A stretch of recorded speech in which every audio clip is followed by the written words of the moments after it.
Oh gosh, give me 1 second.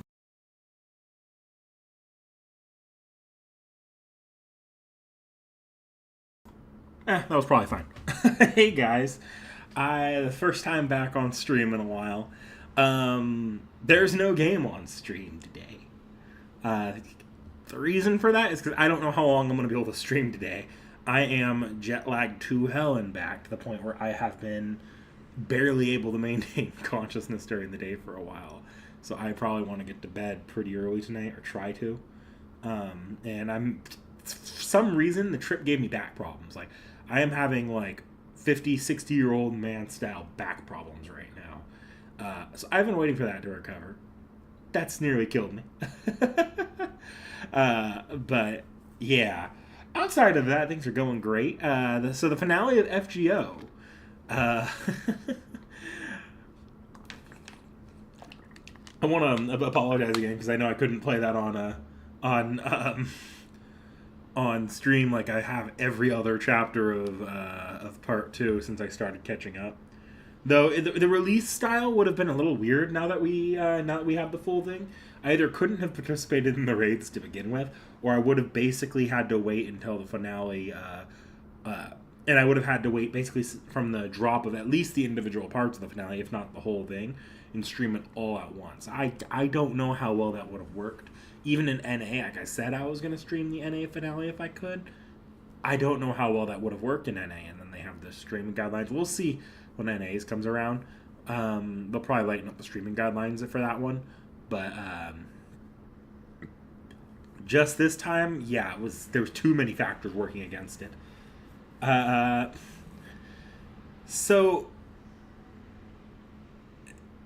I think the most fun place to start off talking about the finale is I kind of called it. I don't remember if it was on stream here or if I did it on stream here, but I made a wild ass prediction a while back that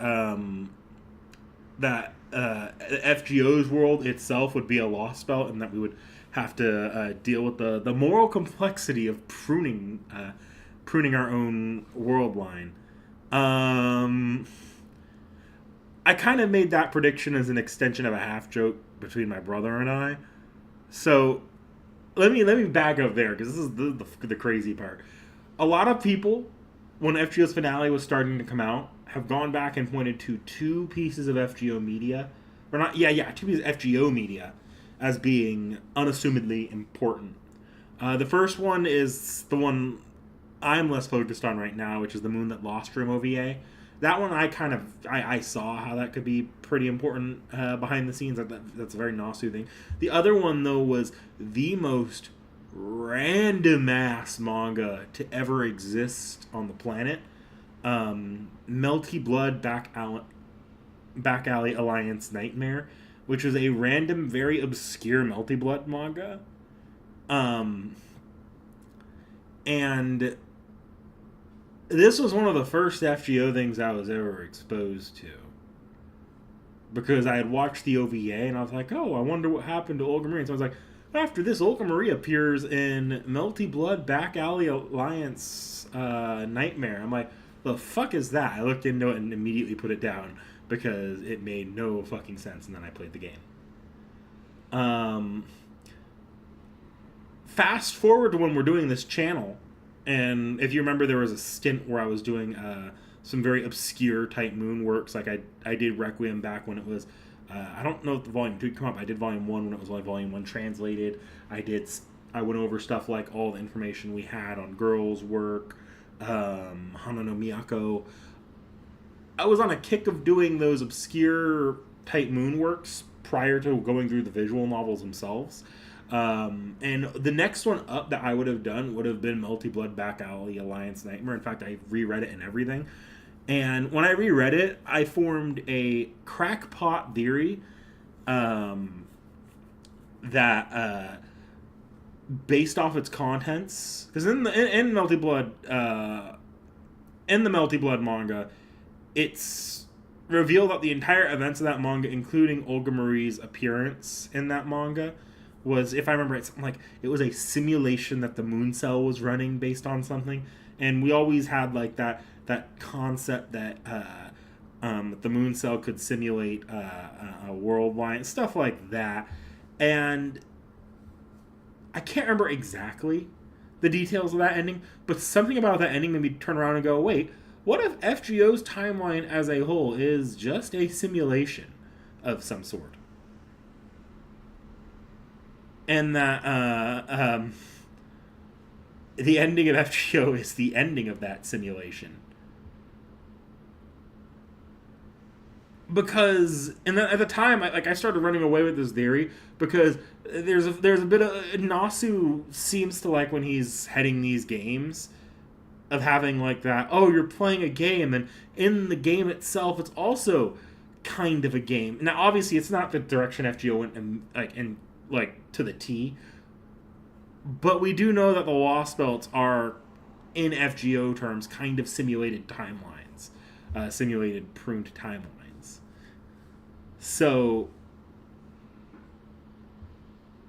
I ended up scrapping that video, but that video almost ended up happening where I would have driven to a random parking lot and had Seki filming me while I pretend I'm losing my mind and someone's after me for figuring out the truth. That was almost a thing that I did. I kind of regret not doing that now in retrospect. That would have been funny as all hell. But yeah. So that's just a funny little anecdote I wanted to throw out there that I've been sitting on for a minute. Let me take a look at the chat saying here. I haven't looked in a second. Up to Summer 11.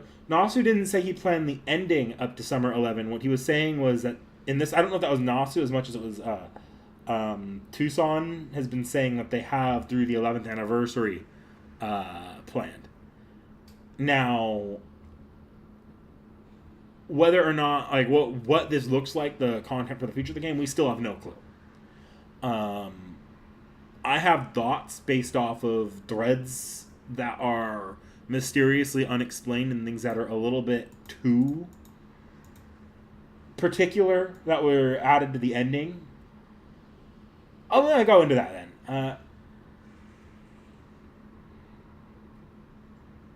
Hang on.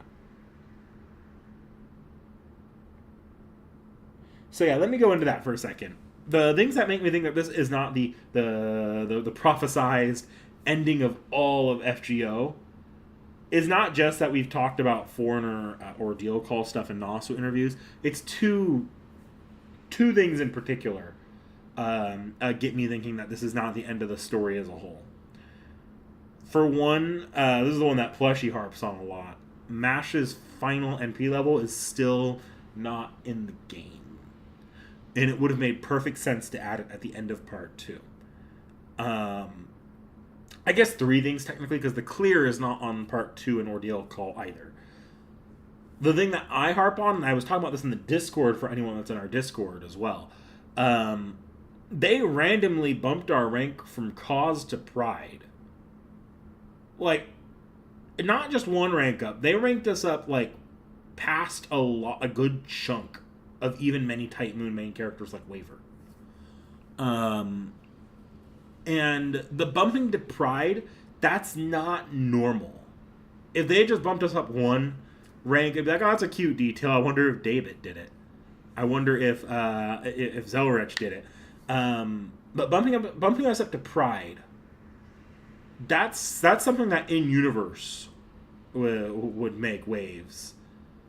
I don't think you bump us up 2 levels and then that not actually mean anything. Unlike Cause, which at the time, even in story, was kind of a gag that, oh yeah, you just saved the entire world, you're up 1 rank.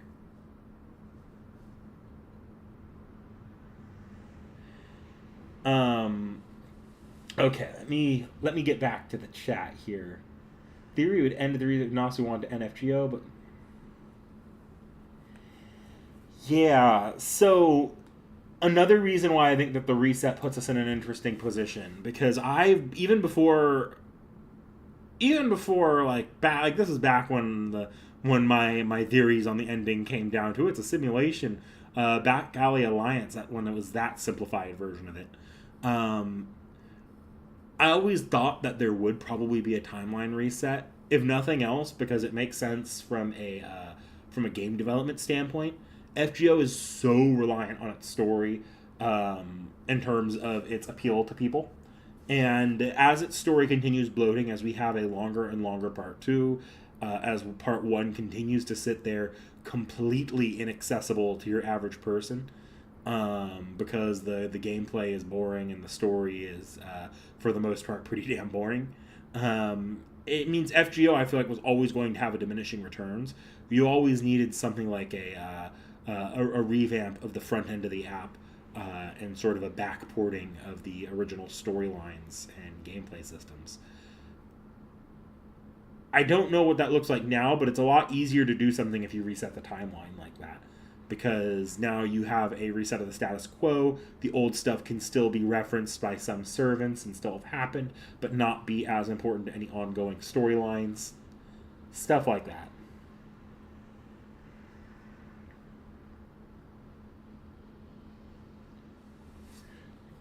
Being the first Holy Grail, right? I'm still not entirely sure. So I see U-Ball's thing here. I'm still not entirely sure what is being said about the Fuyuki Grail War. It sounds like, from the information I've been gathering, it sounds like the Fuyuki Grail War is still the original. In that timeline, it is still the only Grail War that occurred as the 2004 one. It still doesn't make perfect sense to me. I'd be curious to see if that gets fleshed out by Nasu in interviews, or if the intention was that that FGO was sort of a parallel timeline to Fate Stay Night, a little bit closer than we thought.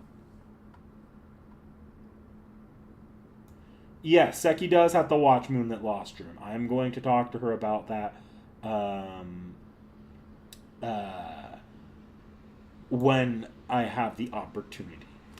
I haven't exactly been in town for 2 weeks. Seki and I only saw each other for the first time yesterday, and I have been kind of out of it, being jet lagged, so I didn't even think about it. But yes, it is a good idea for Seki to watch Moonlit Lost Room earlier than the channel does. We've already had talks about Seki watching some anime earlier, so I might just make her watch Moonlit Lost Room between chapters here.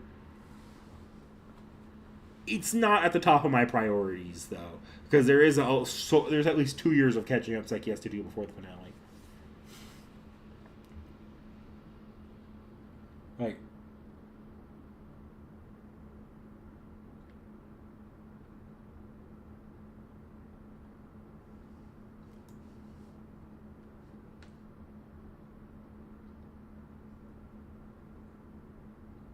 how it should have how it should have ended in a normal ending. I I think there's room for endings like this to be true endings. I mean, even if you go back to the Fate Stay Night endings, not counting the Heavens Feel true ending. If you go back to the Fate Stay Night ending, especially the Fate Root one, its endings are all pretty bittersweet. Like Saber's ending is the true ending of the Fate Root. It's bittersweet. Um, I guess UBW isn't as bittersweet, but it's not against Nasu's nature to write an ending like this. I can actually believe this ending sticks and they don't turn around and make a good ending or something like that. I can see expanded details on the ending, or that's what I was saying back when there was rumors of an alternate choice you could make. Is that it'd be kind of like if they were gonna do that, and I don't think they're doing that at this point.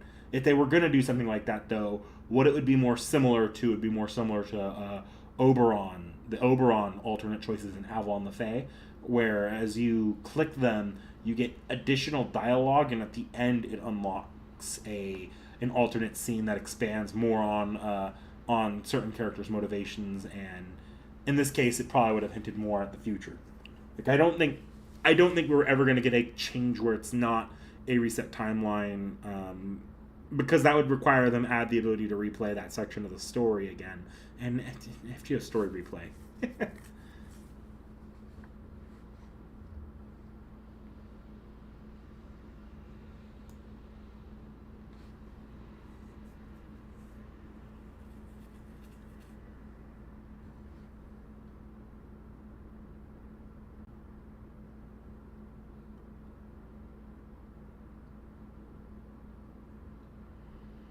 How this affects parts 3 to 5? Well, we're gonna be lucky if we get a part. I don't know if I want to say lucky because there's a trade-off with these things. Parts 3 to 5, part 3 is great if they do one. Will be an interesting. Will be interesting. It'd be interesting. Hako read through, and I want to do Mahotsukai no Hako. I actually really want to. Unfortunately, it is really hard to find those drama CDs in a palatable form. Because I think a while back, Type Moon nuked its drama CDs on YouTube that were translated. And the original phone gimmick novels, or I don't think anyone's really gone through and translated those. I don't know where you could even find them, to be honest. I've looked around for them before. So the most I've been able to do is read the short manga adaptation of its earliest arc.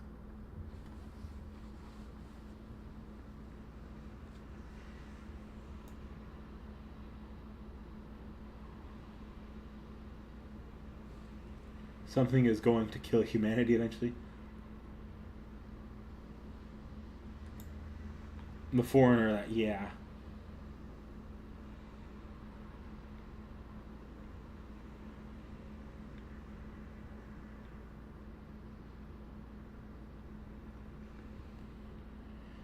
The newest Fujimaru doesn't get it. Chapters him having a normal New Year's just for Abigail to wake him up. Look, I don't put it out of the realm of possibility that the gag comic artists are teasing us because they know they can.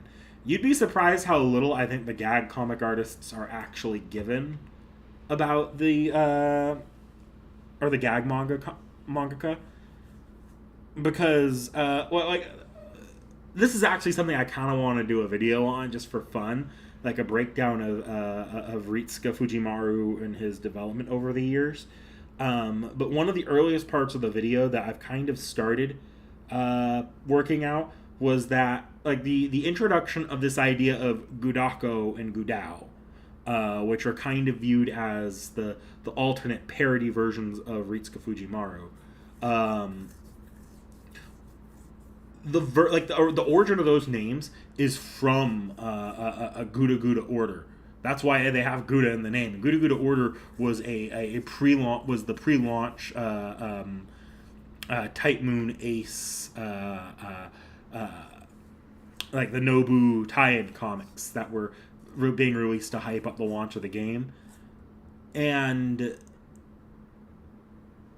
in those comics, they actually named Ritsuka as Gudao and Gudako.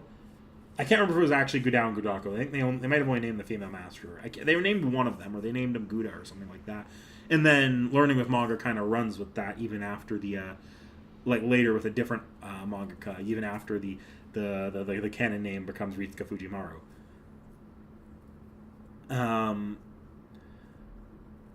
So obviously, they don't pass around these notes about the ending to every mangaka involved. I don't even know if every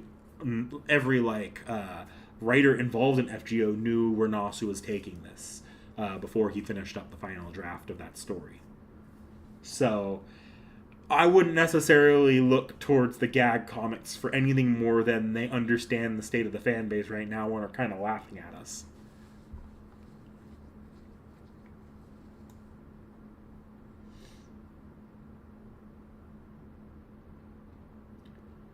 Zelrich hasn't made any cameo other than the CEs. It makes more sense when you view it when you realize that FGO was a lost belt.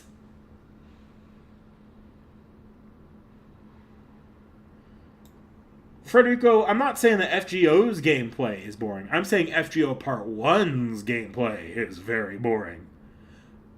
It's niche. As you get into Part 2, it's niche, and I do think that I can see why it bounces a lot of people off. Even I have troubles with it sometimes. Getting invested in it sometimes, but Part 1's gameplay is actually brain dead until at minimum Camelot, and even then Camelot has been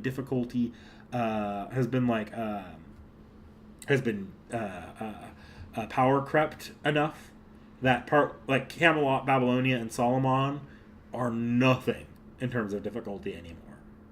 I've actually been a pretty hardcore advocate of FGO introducing a hard mode version of these chapters that you could play.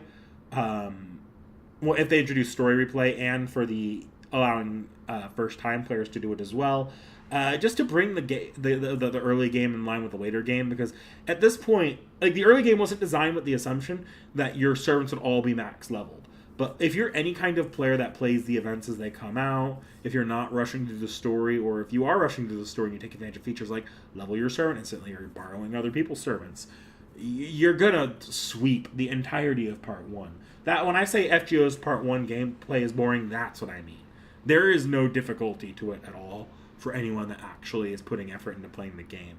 Any difficulty Seki ran is because she had a hard time thinking about engaging with the systems until the systems forced her to.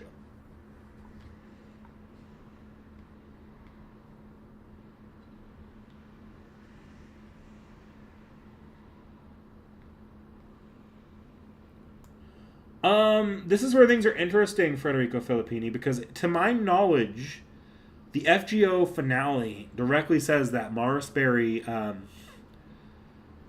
participation in the Grail War in the first place, a lot of that was through the Fuyuki Singularity. I don't think it... I'd have to go through and, like, read the finale, like, the script of the finale myself. But if I'm not wrong, didn't they say that that Marisberry didn't actually win the main Grail War? Instead, he just simulated it in order to create that Fuyuki Singularity to for his plan. Because even in part one, they reference the fact that he didn't actually use that wish to start Chaldea up or to save the world. He used it to, if he used a wish at all, it was just for funding.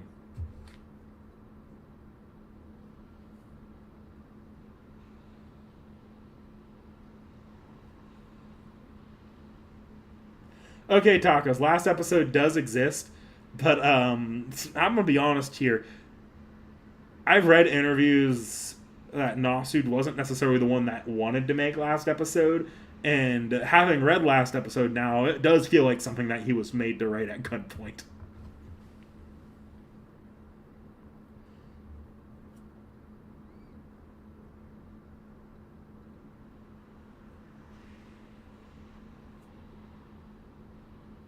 So I was going to get into that too. I actually don't care for as much as I predicted the ending of FGO. I don't actually care for this ending on a thematic and a thematic level. I've had time to sit on this. Like, I predicted that this would be the case. I saw the signs that this would be the case, and I saw the weird, obscure stuff. I don't like it though. But let me continue catching up with chat before I really get into to my opinions on the direction they're taking here.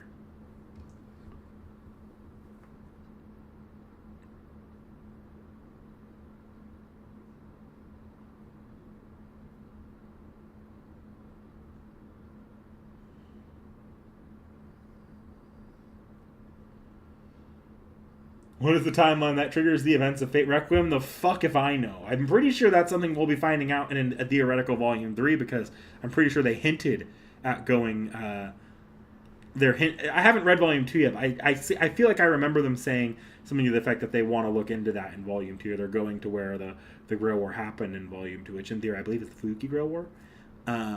So we should find out eventually in Requiem, just not yet.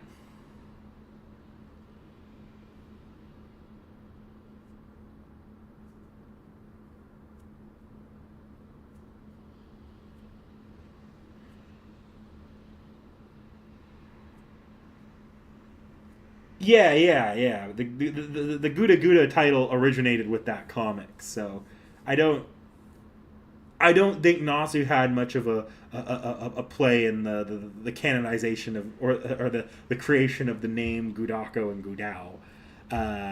That was definitely like the gag comic that sort of christened that name.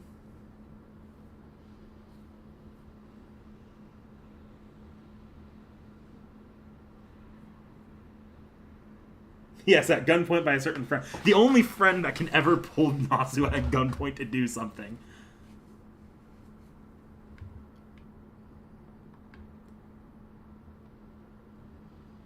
Yeah. So okay, that ending. I want to preface this by saying I haven't read the text of the ending yet.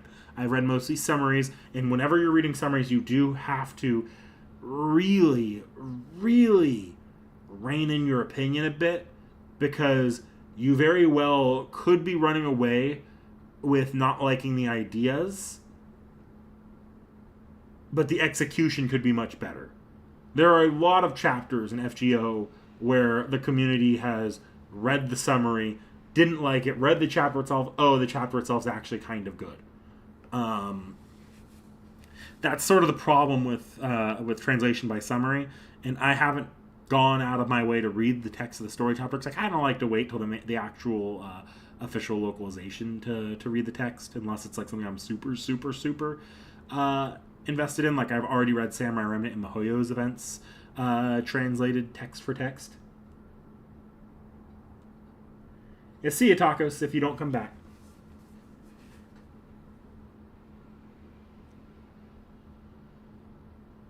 And so I do need to preface that I could feel a lot better about this ending when I actually read the text. So this is a gut reaction more to the themes of the ending and more to how it interacts with everything that came before it. And I definitely see Federico Filippini getting at pretty much exactly like where I feel like, ooh, we we spend a lot of time justifying the destruction of the Lost Belts as being kind of not okay. In fact, it's terrible. But the fact that because we're fighting this war and because we've already destroyed these Lost Belts, it's our duty to continue to, so that we're remembering these Lost Belts that we had to fight, that we had no choice but to fight against, to carry those memories onwards. Um, FGO makes a very pointed commentary that none of these Lost Belts had any less of a right to exist than proper human history, but that proper human history, um, it's it had a right to fight for its existence as well. And so when you get this ending that presents, oh, our world is a lost world, therefore we need to destroy it, it feels a little crummy. Now, I do understand that the implication with FGO's world is that the FGO Lost Belt world was completely unsalvageable by that point because of Morris Berry. Though, like, his simulations, I believe there's stuff going on where he's has like his version of human history as plant people underground, which is some of the Blue Book stuff, and that he's done like horrifying damage to that world that they do need to reset the timeline. Um, but that's that almost feels thematically. It feels like we're being thematically forced to a conclusion there. I don't like that with how that necessarily plays out with the earlier chapters. Um, there's one aspect that I do kind of vibe with the ending, but I'll get to that in a second. The other one that I saw brought up here, Shion having to be doing that felt needless. Like that felt like, oh, we need to kill someone to make the ending more gut wrenching because otherwise, just timeline reset. Let's delete Shion from existence. In proper human history, that felt dumb. Like really dumb. It is way too intangible of a sacrifice to make sense or to feel like it was necessary. Instead, we get this weird cutoff where it's like, oh, no, Shion's idea that she could not be part of the rest of the group, it's justified. Shion could never be allowed to leave to go to the ending with everyone else. And that feels like that goes against the idea of having a fitting character end for her. It made for a good moment with Nemo,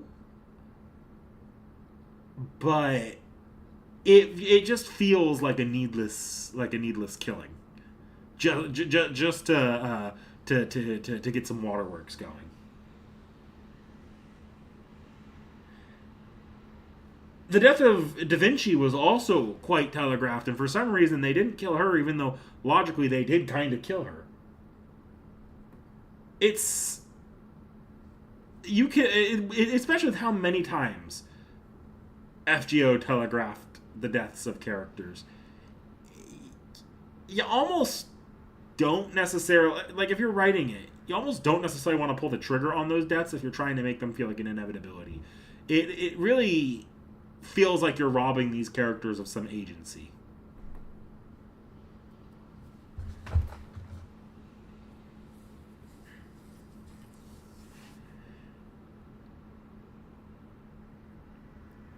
I'm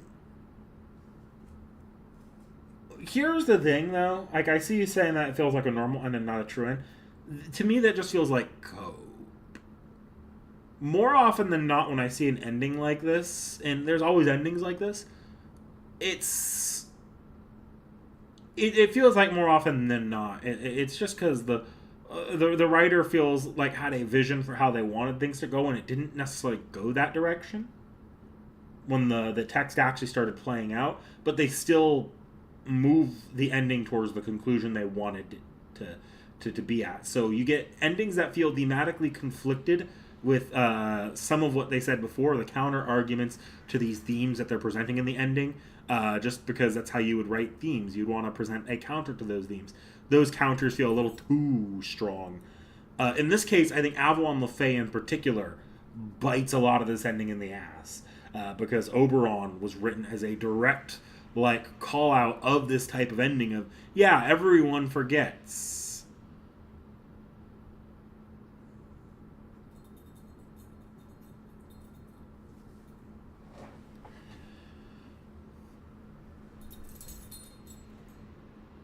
So I'm not necessarily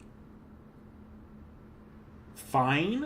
Like, I don't necessarily think the ending thematically was good, but I can see how you get here, and I don't necessarily think this reeks of a normal ending or anything like that. This just reeks of this project's been going on for way too long, and it's been released in parts, so there's no way to go back and modify the parts to fit thematically cohesively together as easily.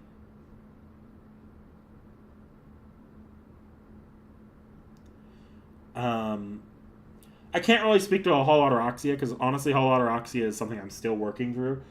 I've alluded to in the Discord that I've got opinions on Fate Hall Autoroxia. Thematically, though, I've actually got less of a problem than you'd think. My problems with Hall Autoroxia tend to be more practical than thematically at the moment, because I see what it's doing thematically and I can understand the direction it's going thematically. Practicality is where I am getting a little bit worn down by that visual novel. I think the important thing to also remember, though, is that the stories Nasu's written in has largely not been long form serialized content. I don't think I've ever seen Nasu write, say, a light novel series, for example. Not like a long, continuous, long one, like, say, a Strange Fake that goes on for a decade. He's not a mangaka, so you don't get, like, these individual, like, deadline manga chapters to release. And most of his works end up being pretty self-contained. The only work that's kind of not self-contained that he's released so far has been Mihoyo, and that's just because we know it's a part one of probably three that he's just never going to get around to. Otherwise, he tries to write his works to be self-contained, and the endings kind of reflect that. But here's another bittersweet ending. Extra's a very bittersweet ending. Outside of the context of CCC, but I don't necessarily know that CCC was CCC and Extra are supposed to be viewed as one collective work. They're thematically two different works, one building on top of the other. Um,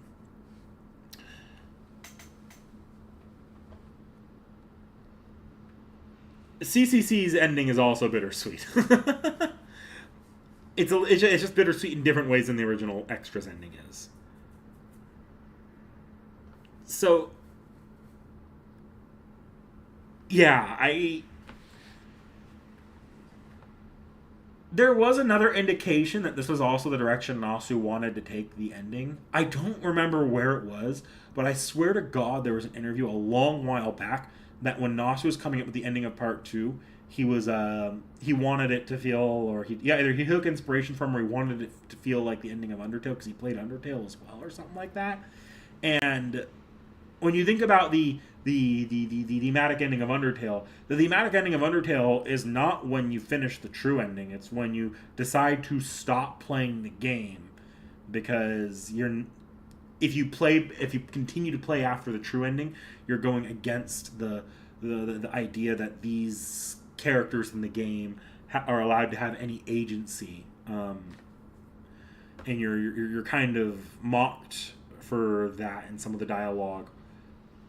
So I can't remember what that interview was, or where the source for that was. So don't hold me to the fire on that one. But I'm able to see what he was going for there, if that was his intent.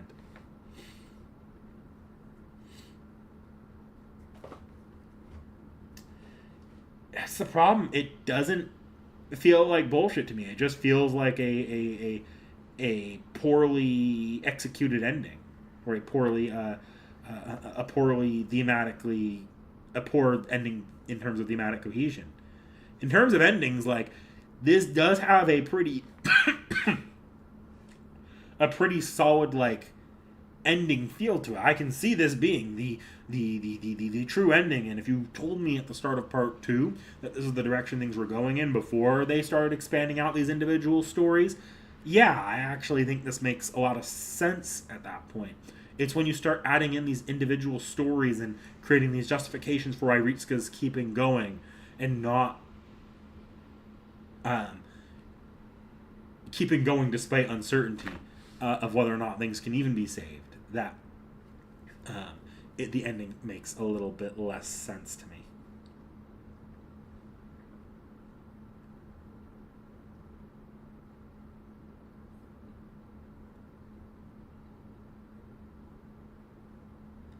I think everything to do with the foreigner ordeal call, that interests me, because I think the ending as we have it now is the ending as it was envisioned with part two. If there is a future of this story, it was envisioned when they started seeing that the game still had momentum coming out of the Lost Belts and probably into the ordeal calls. Because they, at around the time where it was, like, very clear that this game was reaching its conclusion in its story, they had to make a decision whether or not to life support it, or to extend the story or reboot the story. And that's a decision we still don't know what they're doing yet. But if there's a foreign ordeal call, the foreign ordeal call stuff's trippy enough that you can almost treat it like an Epic of Remnant kind of deal, being a bridge to the next story. And I think whatever we get next is not going to undo the previous ending. I do believe fully the previous ending is going to stand. Just because it feels like this, like an author's intended ending, if that makes sense. Anything past this is they need to continue the story for more logistical reasons. So they're going to try telling their own story and building on things set, like, sort of like that. You kind of have to view entry and thematically wise as not not part of that ending, but more of either a build upon, a continuation, or just thematically separately.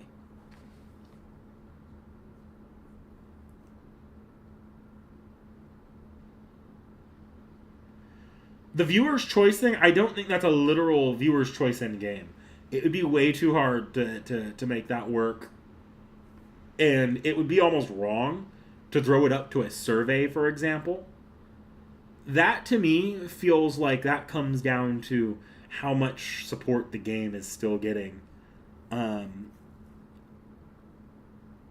like that's the only metric you can really measure that by. Because game development wise, you don't just put a survey after part two is over. Hey, do you want FGO to continue? Because now you're having the app sit there dead for a year or two with no development time being put to anything. That's going to kill the game whether the fans want it to or not. And making it a choice in the game itself is just too convoluted. And regardless, there's going to be players that see the ending. If they pick they did the ending as people theorized it, where it was an alternate choice mid-story that could only work after New Year's. That was never going to work because players, especially the high investment players, were always going to overwhelmingly pick the immediately available ending. And then you can't just brick their accounts because of that.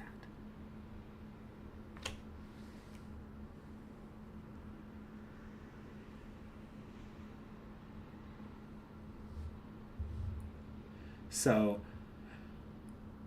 I believe firmly that what Nasu was talking about there was just more looking at community support and enthusiasm for the game. But he was just wording it in a way. He could have been wording it in a way to sort of stoke ideas for the ending themes, because that does put into perspective. Like it does stoke ideas that you would want people to keep in the front of their mind while playing the ending.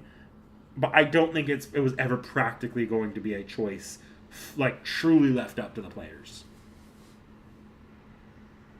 I know what interview you're talking about, Federico. I've read that interview myself.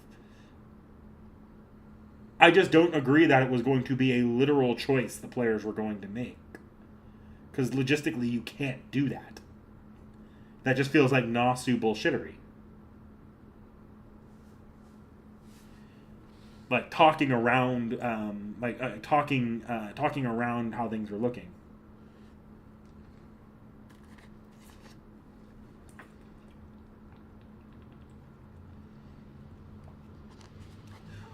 Flame, I actually do think that the next events, at least till probably Anniversary, are probably going to be Old Game Plus. Basically, go look at what happened when early part 2 happened and we didn't have a Chaldea, but they still needed to have some kind of status quo for us to be building off of. Outside of one event, all the other events were just implied to have taken place in the middle of part 1.5 or part 1. Even if it didn't necessarily always make the most sense story-wise. There's a lot to break down with the arcade taking place in the future and Gensai not forgetting about the journey. There's a lot going on there. I actually do think those lines of dialogue were not placed there unintentionally. I do think those lines of dialogue are there to prime players for the idea that our next, whatever comes next, is a continuation based off of the end where the timelines are reset. I do actually believe we might get an ending where you expand upon like what the world looks like if Chaldea is an organization that forms differently. Especially because Arcade as a story, and I've fleshed this theory out in the Discord before, Arcade as a story actually makes very little sense in the context of the original FGO now. Because the original FGO was always this Marisberry plan that required him win the Grail War with Solomon. The existence of a Chaldea where Romani doesn't exist makes no sense. Fu not being present has never made sense. And Chaldea as an organization being present when Romani wasn't in the middle of his plan, or not Romani, Marisberry wasn't in the middle of his plan, makes absolutely zero sense. So Arcade taking place in a future where the timeline resets, and obviously Dr. Roman is gone because he's still dead from part one, but Marisberry did not create Chaldea the same way, and it was more of its own separate thing that came to form. That makes some level of sense, actually. Now, it's confusing how you get to a very similar point to FGO, but I was throwing out the crackpot theory that part 3 or part 2.5 could just be an FGO expansion of the arcade plotline. I don't actually necessarily think that's what they're going to do for a number of reasons, but they are building on the idea that FGO can still exist, like the Chaldea organization can still exist, separate from Marisberry's plans in a different form.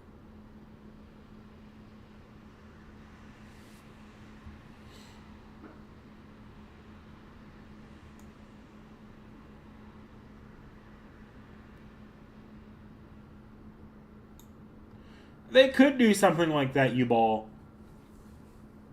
They could absolutely do something like that. My only concern with that would be it's hard to say. It's hard to say. I could 100% see them doing that, where it's a story that you don't have to play. That is where the alternate ending thing could make sense, but that's not against that being like the true ending. That doesn't feel like a true ending. That feels closer to the good ending of UBW, where it's sort of this wish fulfillment ending written to be nice to the fans. Because the good ending in UBW, if you remember, is this. It's a very fan servicey ending where thematically maybe it doesn't have the same payoff, but Saber lives in the UBW timeline and forms a close bond with Shiro and Rin.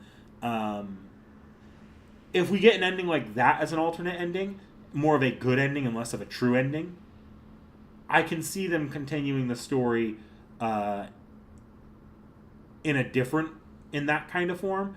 Just how you would make that feel like actually good to the fan base, that's where things get a little bit muddy. Or is it just going to feel like, oh yeah, the game needs to continue indefinitely, so this is the ending you pick if you want to run this game into the ground.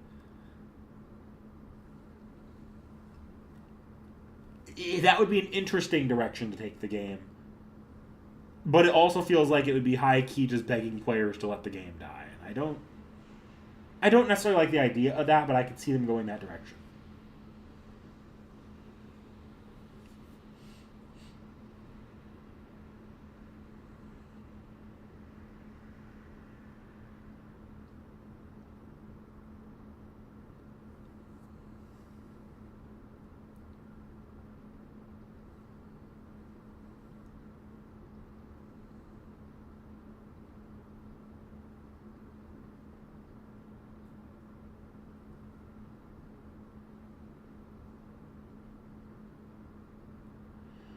Nah, I kind of disagree, Federico. This feels to me more like as much as I thematically disagree with this ending, and I don't necessarily like the way like all the choices they made or Nasu made with this one. This to me feels like it's their concept of the true ending, and that if they were to do a different ending, that would be more like the good ending, because I'm seeing too many areas in which no, this made sense to what was being built up to, for me to be like, no, this was not the original intention, and this is just a fan service to the Doomers.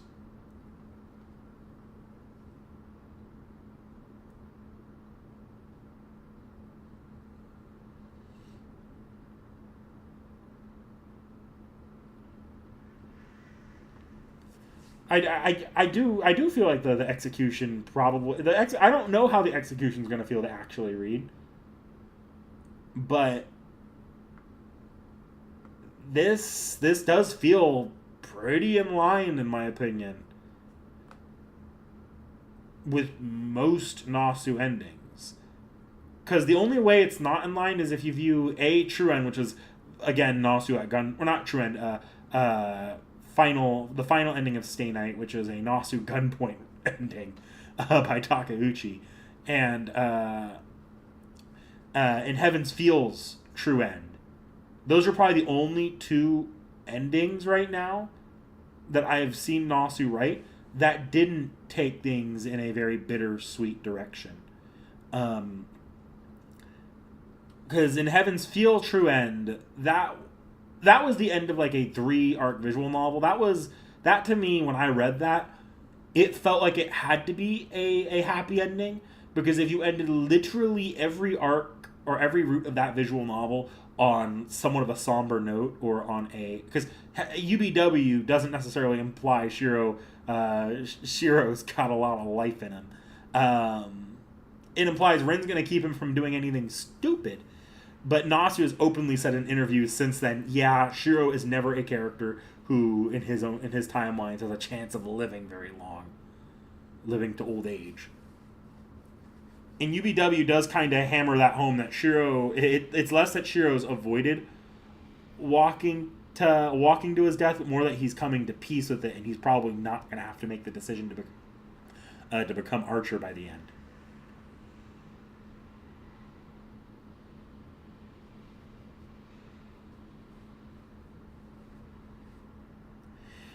Yeah, no, I do feel like this is what Nasu wanted. The big reason I feel that way is actually, so here's the one area where I do think thematically the ending did kind of land from what was set up before.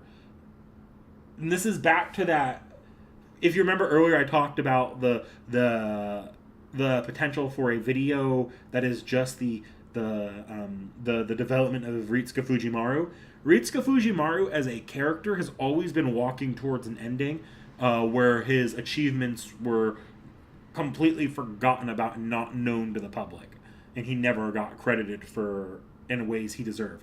Nasu has given us actual canon backstory on Ritsuka pre FGO with like the World War II veteran interview. Go back and watch the Edmond Dantes video for Seki Reacts. I go into a lot of this there.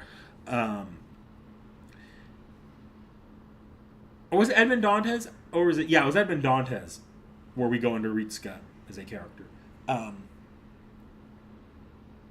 And the entire point of that story was that Ritsuka had a lot of respect for this war veteran that nobody was ever going to remember as doing anything great for, even though they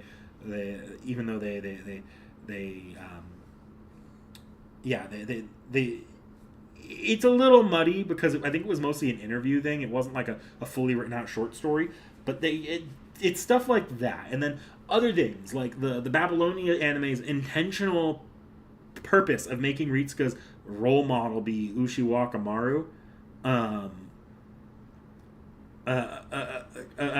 historical figure and legendary character who's ultimately ended up fighting a battle that led to good, or not good. It led to an outcome they wanted, but did not necessarily end in their happiness. You get parallels like that, and I think from the beginning, Ritsuka Fujimaru was always a character whose ending was going to be not getting an ending where they got what they deserved for all of their sacrifice.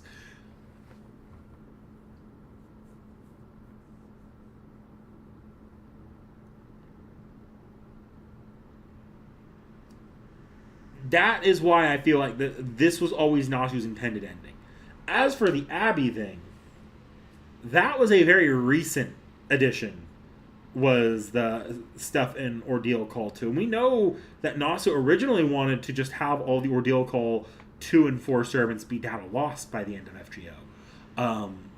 But that was kind of changed partway in. And my opinion on that is probably because we're building up to whatever comes afterwards with for the Avengers and the Rulers to return. Abby in particular is where things get a bit suspicious to me, because this is where conspiracy knickknacks coming out a little bit. The Foreigners were originally headlined by Meteor, and Meteor has around, I want to say it was around the time we're building up to Avalon the Fae, maybe. I think the last event he actually had any writing involvement, into my knowledge, was the Sea Monster Crisis. So around between Avalon the Fae and Huey McLawn, I believe. He just disappears. Isn't even around to write future chapters that are foreigners involved with. We suddenly step back from actually doing a lot of Eldritch Foreigner stuff. Like, the only one we really get is Malay, and Malay is kind of doing her own thing, and because she's in more of a gag event. And even though Abby and other foreigners have taken the spotlight since, Meteor has not, to our knowledge, come back as a major writing credit. Meteor's also not been working on Requiem. Requiem also disappears at around this exact same time. If there's a longer plan coming with the foreigners, the same way that I think Sakurai was heavily involved in the writing process for part 2, I have a feeling, like, my crackpot theory is that the disappearance of Requiem and Meteor's lack of any major writing credits, they are tied together potentially when they started planning out what FGO was going to look like past part 2.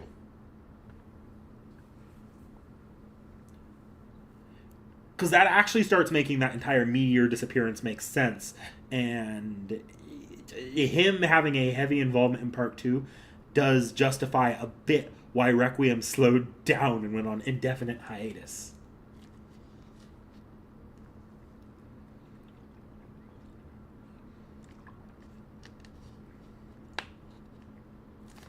So that's why I actually think that's where I think the change happened. I think that's when Nasu was forced to concede that the rulers and the Avengers couldn't just go data lost permanently, where the foreigners had to be given a new had to take front stage when Dantes left.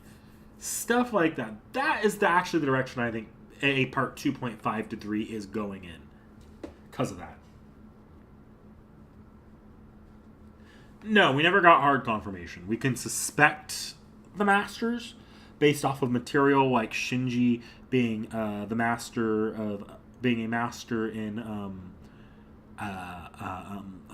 Singularity F's movie First Order, but no, we don't have any hard confirmation on who the master was for any of these wars. Or for not for any of these wars, for Fuyuki's FGO war, or what that exactly looked like.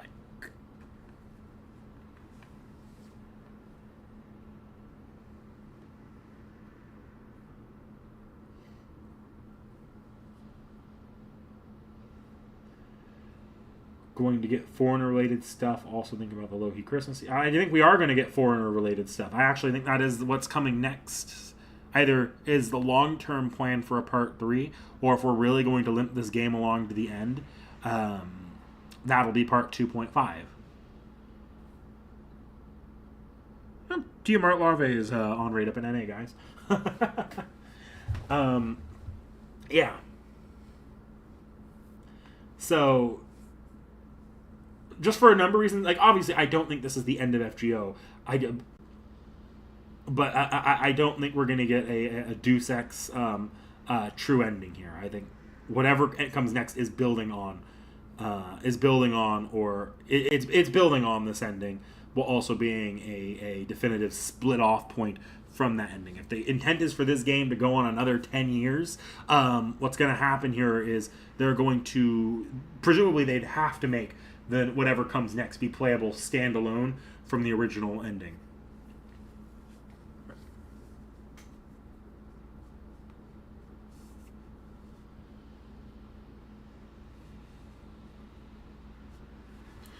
Let me cause some chaos.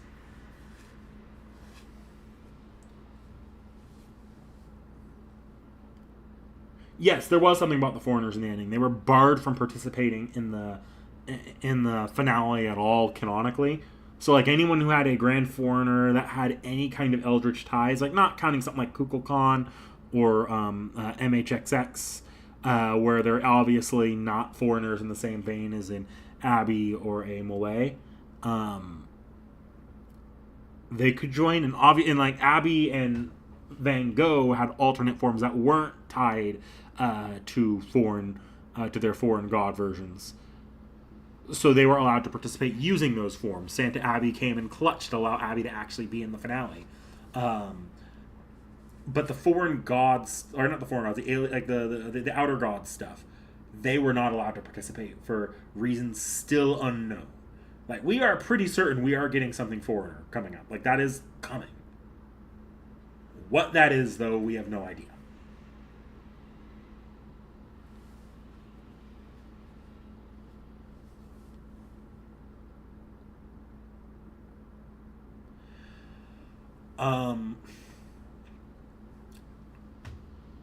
So yeah, that's pretty much all of my thoughts on FGO and its where we're standing right now with its conclusion, what's coming next. He did not call the Foreigner chapter the Ordeal Call. He did not, like, we're calling it an Ordeal Call, and the Ordeal Call is not listed as completed yet. So if this is just an epilogue chapter, yeah, for sure it's for an Ordeal Call. But if foreigners are going to be the focus of the next part, which I could totally see, then that's not necessarily an Ordeal Call. That could, like, if the foreigner focus chapter or the foreigner focus storyline is an entire new part of FGO, that is certainly a form people were not expecting at the time. If they do at some point make Ritsuko a servant, what class would he be? It's hard to say. You never really know, because a lot of our main character classes, and they're not decided haphazardly, but there are ways they do it and ways they don't. Like, sometimes, not that, I know that doesn't make much sense. Sometimes they put a lot of thought into it, like, oh, Hakuno is a moon cancer. But then you get no thought into it. Like, Sieg is a caster because he has a magecraft built body. Okay. I think they kind of decide. They decide class based off of how they decide they're fighting and what they're generally just what feels right in the moment.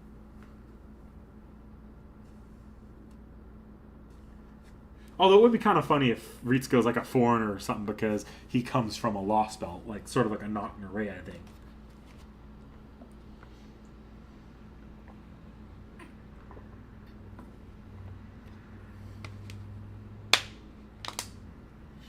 Because we do know from summer, the last year's summer in NA, the summer where they introduced Nocturne, that Nocturne was summonable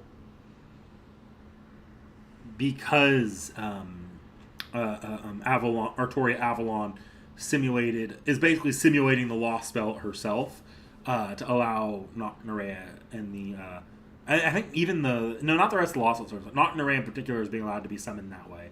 And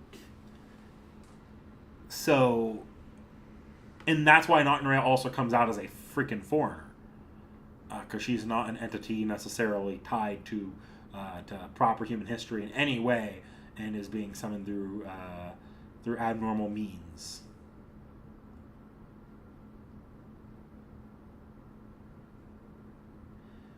They did reference that, but that reference in FGO was like, here are all of the possible dark futures of Type Moon Time. I actually want to do a video on that too, the various different apocalypses in Type Moon. But that to me feels a little bit more like fan service. I don't necessarily know that that's the direction we're going with the next story, because a lot of that's like endgame stuff that Nasu likes to keep around in his various stories. Like Crimson Moon is not something you want to tackle with FGO. That is like an end game for a Tsukuhime storyline because of how tied it is to Arcoade's journey in Destiny.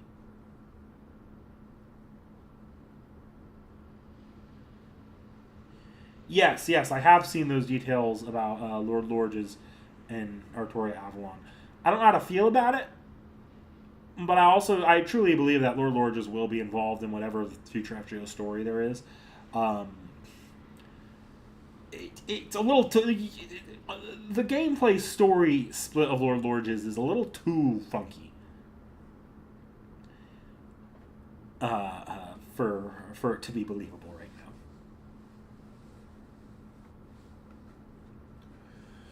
So yeah,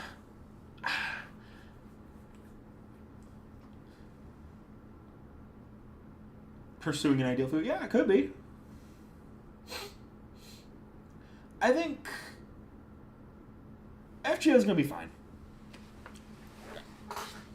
I think FGO is gonna be fine.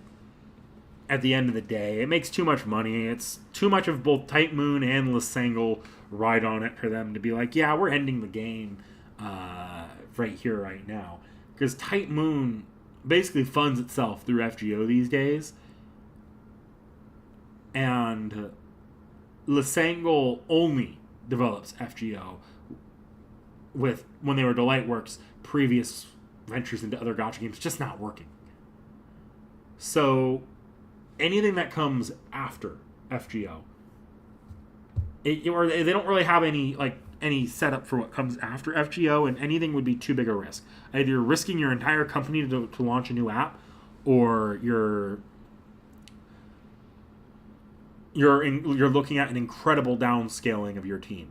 And I don't think you don't really get a situation where I don't think Type Moon wants to lay off a lot of its, say, writing staff, who they basically, because Type Moon it funds so much of its operations these days using FGO money. Now, yes, it does have significant problems, like while the anime and the production value of, say, their visual novels and anime are definitely influenced by FGO, it is kind of undeniable that when a writer takes a lot of focus on FGO, they don't have as much time to work on their other projects. Sakurai has only written one volume of Lost Ainyar, which is the only book she's written since FGO has started for Type Moon, where previously she did like Prototype. She had a large hand in Extella. Extella has gone a little bit quiet since FGO really got going, and the extra series as a whole, which Nasu and Sakurai were both heavily involved in, basically dead right now. Outside of the remake coming, which doesn't require as much additional writing. Famously, Tsukahime and Mihoyo have not gotten any work since FGO really started. So it's pretty undeniable. Like there's a trade-off. I'm not someone who's like FGO is the what caused Type Moon's downfall, because it didn't. In fact, it's probably given Type Moon a lot more time, kept Type Moon alive a lot longer than it might have been otherwise, or allowed them to do more and hire more people and put out more stories at the bare minimum. It's just that the writers that are heavily involved in FGO are not given a lot of time to do other stuff, which does suck. It does suck.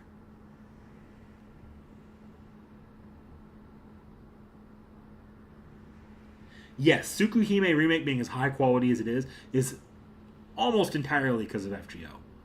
I'm sure the writing still would have been there, but like the production value of that visual novel is great, especially for a visual novel that's not just a literal picture book like Mihoyo is. Like I'm not a person who's like a Type Moon doomer who thinks FGO ruined the company.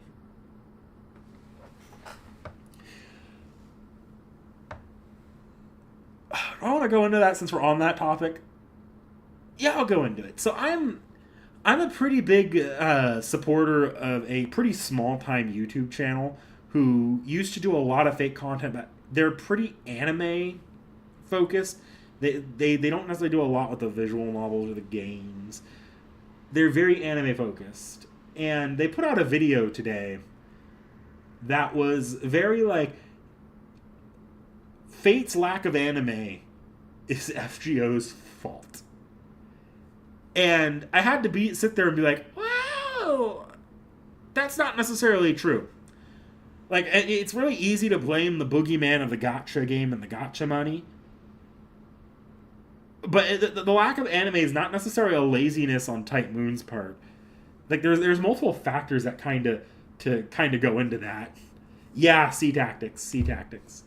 I actually like the guy because I think he gives a pretty genuine take on the Fate anime as a more generalized anime viewer and less of a hardcore Type Moon fan. But yeah, I do think he's a little off base with his with today's video, at least his little rant at the intro, where because he's very heavily not a gotcha game player, which I don't mind. I understand there are ethical and just general investment issues with gotcha games. So I never begrudge anyone for not necessarily supporting the gotcha game. But laying the blame at the lack of Type Moon anime wholly on FGO's gotcha game, yeah. The we peaked. Here's the thing, though.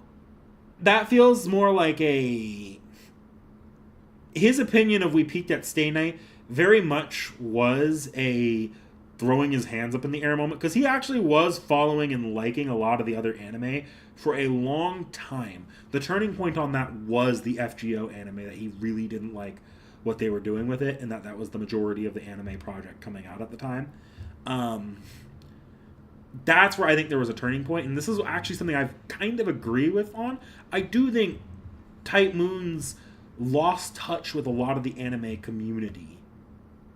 The anime community, not necessarily their own community. The game, I think they've done a lot to try. The visual novel and gaming communities are really trying to court right now. I think the anime community, though, is where they've lost touch a little bit. And I do actually agree with him that the over focus on movies has made them is kind of the problem.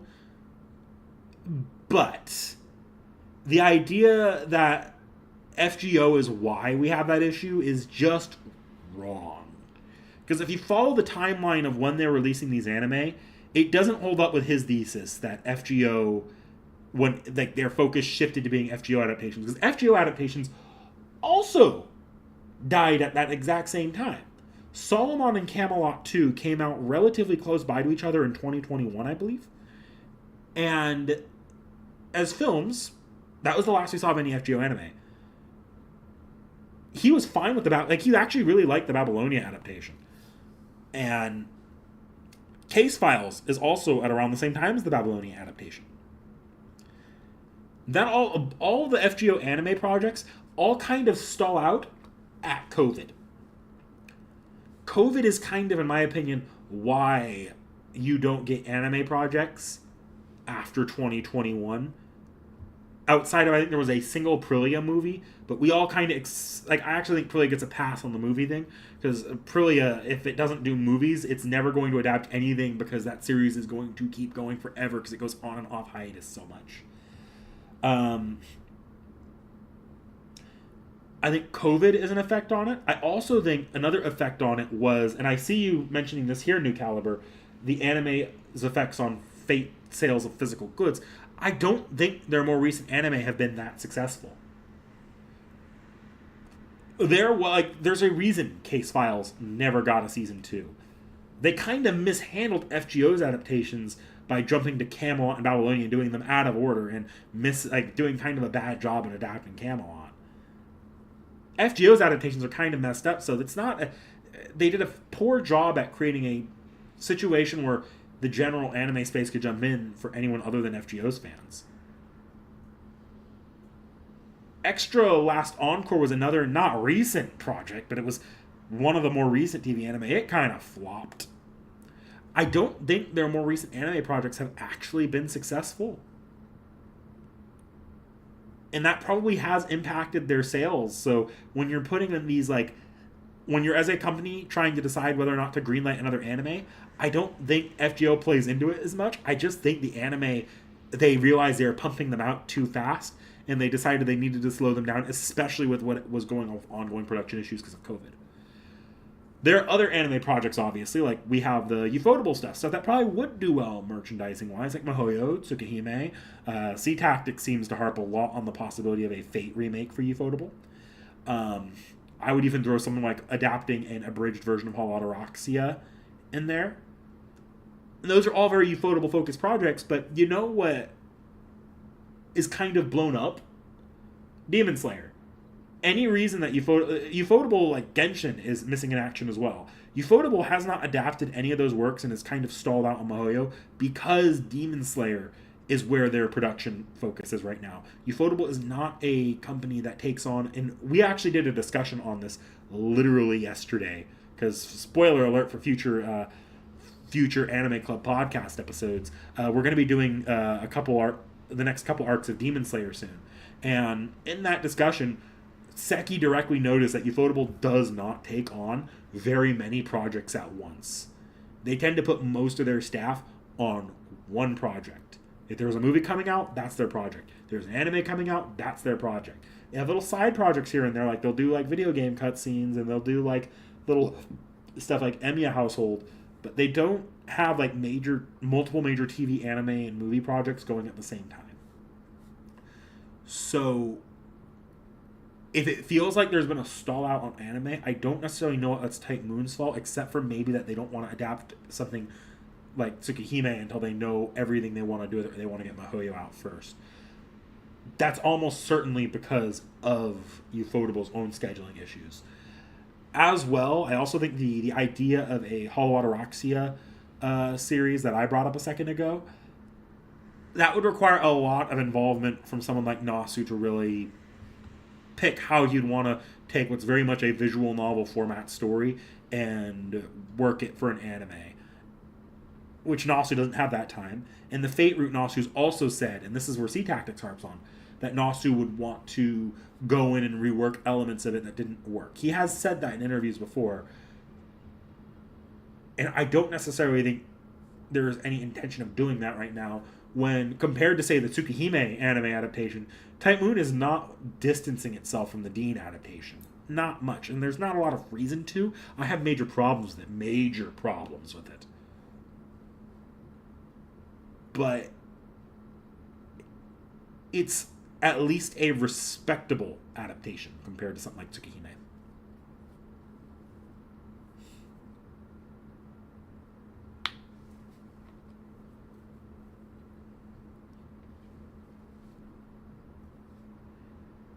Yeah, they aren't particularly good at writing short form stories.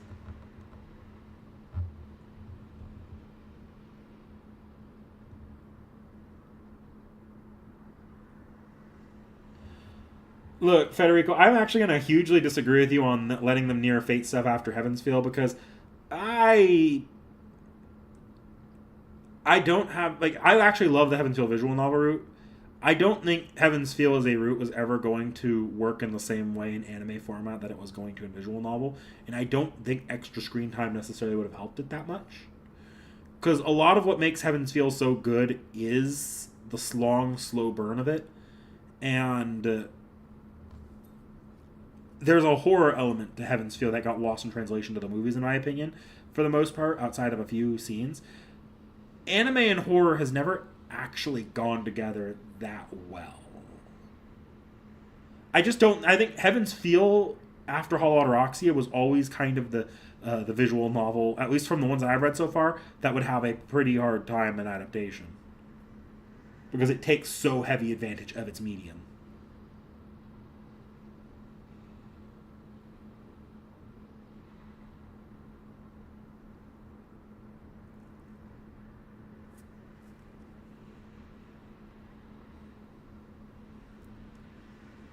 Because UBW is actively a really, really good adaptation. But I think UBW, there was always more room to work with on that than Heaven's Feel. Because I don't think UBW in the visual novel necessarily took as great advantage of the medium as Heaven's Feel did. And Zero was always Zero worked because it was because Zero, when you actually look at how many volumes it is very short. Federico is right there. It is a very short series. But then again, when it comes to Heaven's Feel movies, I've always taken the stance that I think the Heaven's Feel movies, they're fine for what they're going for. They're just not as good as the visual novel. They're not a substitute for the visual novel, But at the same time, if you're just looking to get the generalized Heaven's Feel story across to somebody, because this is still a very important part of Type Moon lore, that that would be that it is nice that the anime only viewers have access to. I think Heaven's Feel works just fine. I still like the Heaven's Feel movies for what they are.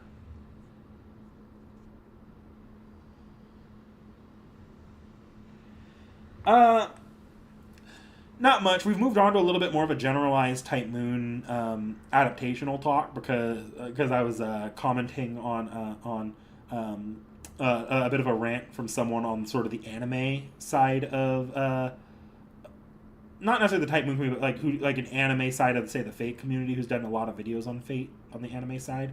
He put out a video this morning that was very had an opening rant that was very inflammatory. So I put out I was giving a little bit of a response there. The Kiritsugu burger rant.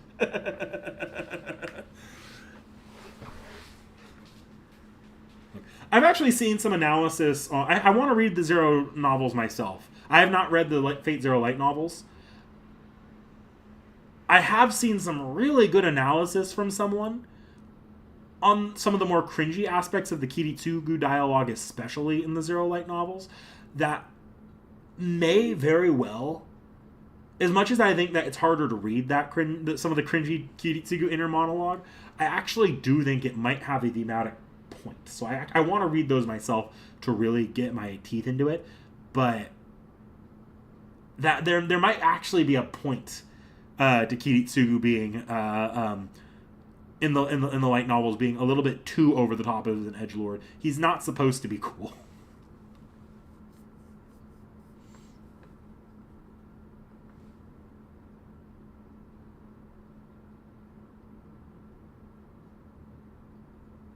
Yeah, Tacos is getting at it right there.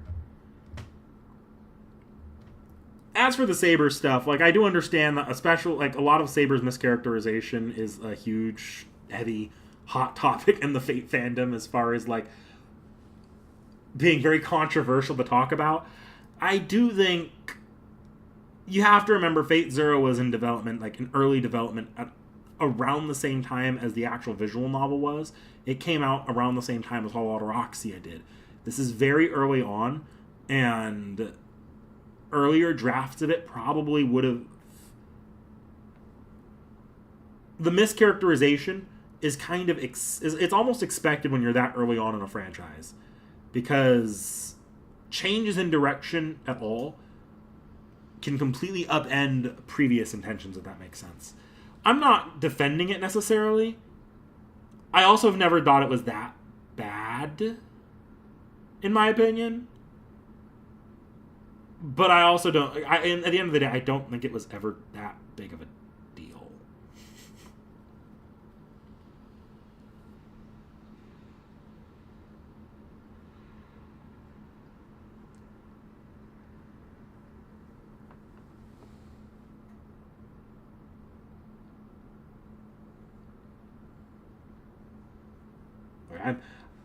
I'm not necessarily prepared to get into a debate of the finer details of Saber's characterization in Zero, but I could pretty well figure out why Saber is the way she is in Zero. If you really wanted to look into, like, context here,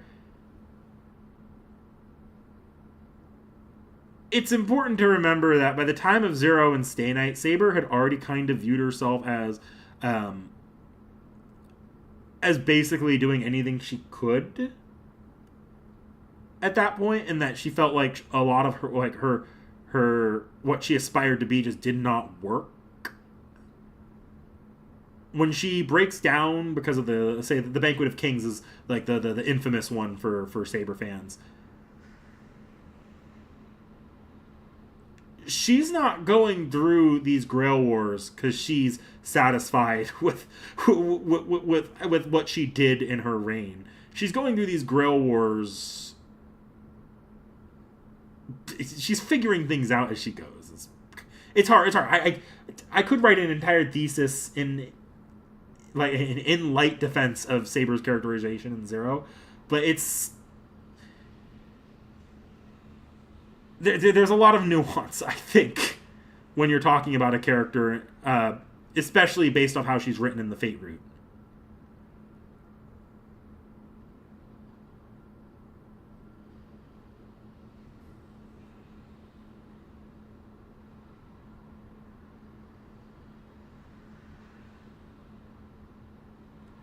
I've read Garden of Avalon too. I don't necessarily think Garden of Avalon really changes that much about Saber's arc in Zero and Stay Night. Stay Night especially. Garden of Avalon, where Saber's at in, say, the Garden of Avalon and in her lifetime is not where she was at in Zero and in Stay Night. By the time of Stay Night, especially, we know that that Saber is a bundle of facade. Because Saber's entire character, from her beginning in Camelot to the end of Stay Night, up until basically until Shiro, is really her piecing together her it's hard. It's hard. I'm not gonna get into it now. I really am not.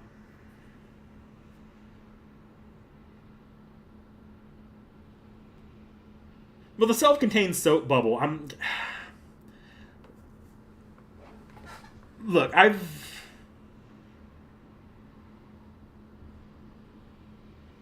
When Nasu talks about the self-contained soap bubble, it's because there's a lot of intricacies and moments in Fate Zero that don't line up with what's said in Fate Stay Night. And when I say moments, I mean literal moments. Like the famous one is the boat is just not a thing in Zero. The boat that Saber used or that Kiritsugu used to redirect Saber's Excalibur. That's not a thing he does in Zero. There's other things such as the amount of time Saber fought being referenced in Stay Night that just does not match Zero. When people are talking characterizations not lining up, that does not feel like the intention of that interview quote.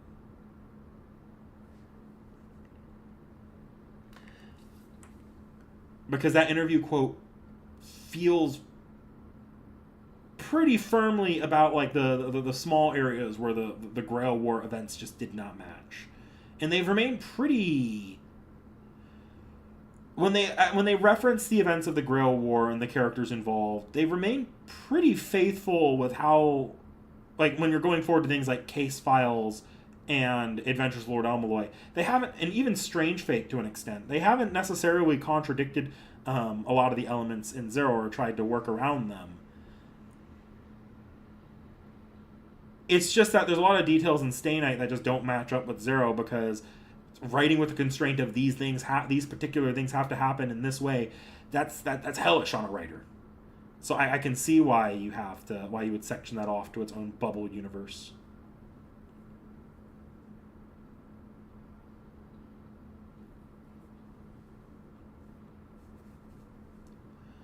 I'm not gonna get into it. One day I will put out a big Fate Zero video.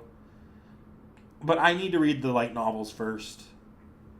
Because the light novels, there's a lot of major points in the Fate Zero light novels that are controversial because of just who Gen Urobuchi is and his writing style.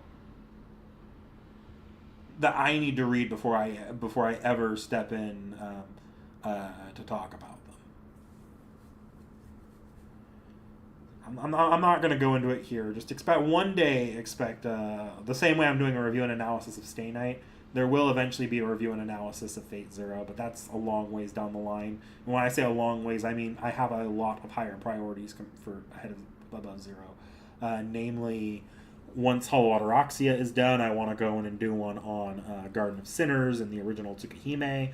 Inevitably, when Tsukihime Remake comes out, I want to do one on that. Or in the other half of when the other side of Red Garden comes out, I want to do one on that. And then somewhere in that lineup of other Type Moon works, eventually I'd love to do one on Zero. And that's where I'll probably go into, I'm probably going to do a lot more research on those interviews, pull up the exact quotes again.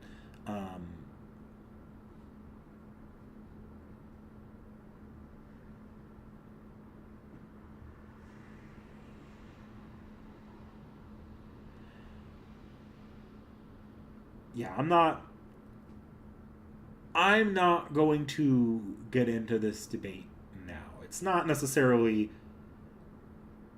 I'm not necessarily prepared for that at the moment.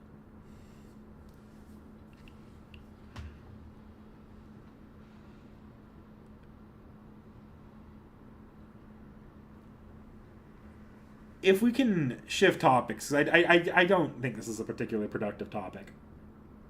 Mars Perry's plans reaching all of pan-human history or something.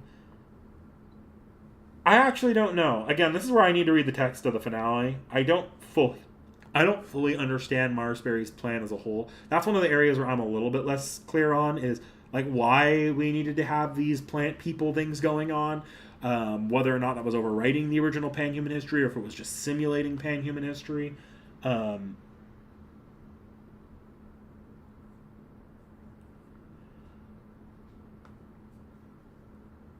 yeah, I actually I don't know what exactly Marsberry's plan was.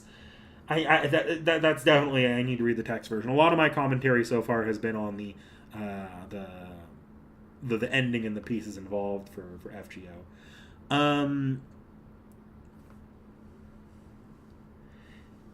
If I had one other thing I wanted to talk about while we're on controversial Type Moon subjects, there was a huge Type Moon blow up over the weekend in terms of the Type Moon fan base. Once again, around look when I see the Type Moon fan base blow up, it's usually about there's like a number of topics that they keep coming back to. One of them is Gigguk.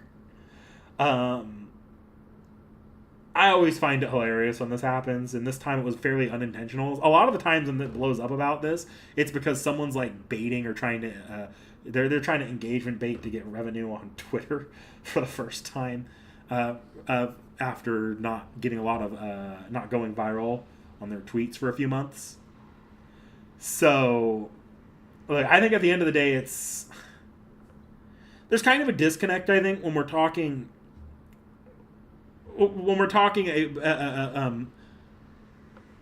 Fate in like first Fate series, because I am 100% on the side that the best point to start is always the visual novel here, but it's basically been my thesis of this entire have Seki read visual novels that there's a reason why some people just don't click with visual novels. Um, so once you can see that, you do have to start looking at the all right. Well, we have this is a multimedia franchise, the same way that say not every Pokemon fan plays the game. Some of them play the anime. Some of them are just fans of the merch. Some of them play the card game. We do have to analyze these different media points as sort of their own bubble too. You get into watch order discussions on the anime, which end up more often than not feeling entirely unproductive. Yeah. No, I understand why VN people are hurt by it because I honestly I think and a huge part of that is just that the VN side of Type Moon has been kind of not neglected by Type Moon, but they don't get enough consistent releases to be constantly to have their own side of the discourse as often.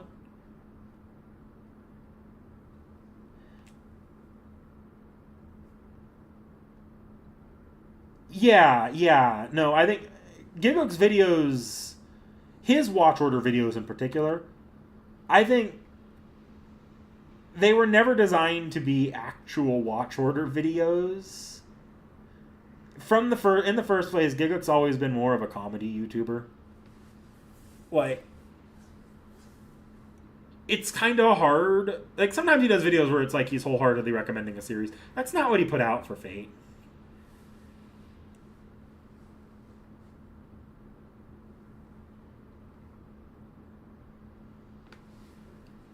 Um, so I understand why Type Moon fans look at it and say uh, this is stupid and misunderstanding things. Yeah, I don't know. I find them funny. I'm a little, a lot of what he says, and a lot of the jokes he says that go over badly with Titan Moon, a lot of that stuff that was like being thrown around. I remember it too. That stuff was being thrown around as common jokes. Now, a lot of those common jokes coming from the fact that at around that time, Fate had a much stronger anime only fan base, and a lot of these jokes come from the anime only side. Yes, but I think this movement into treating Gigguk as a every few months we need to blow up the internet and say he ruined the Fate fan. That to me that's overcorrecting.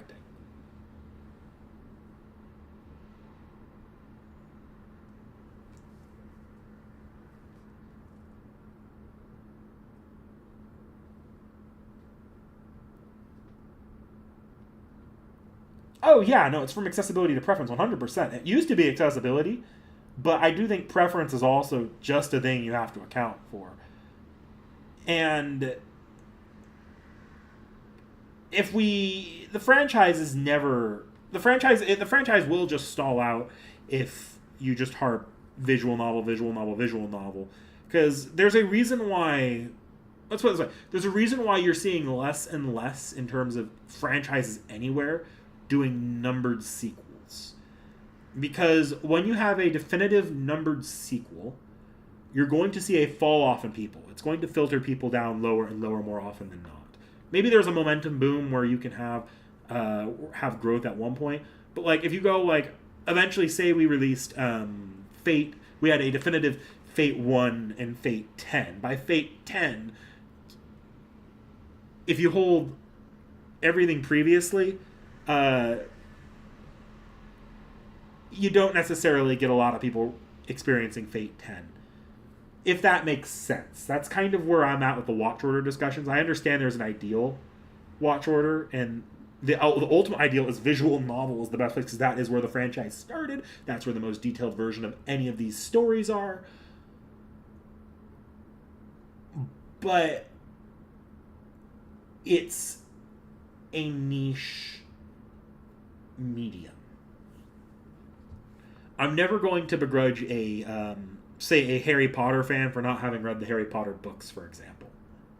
They have a different experience, and the experiences deserve to be judged in their own bubbles.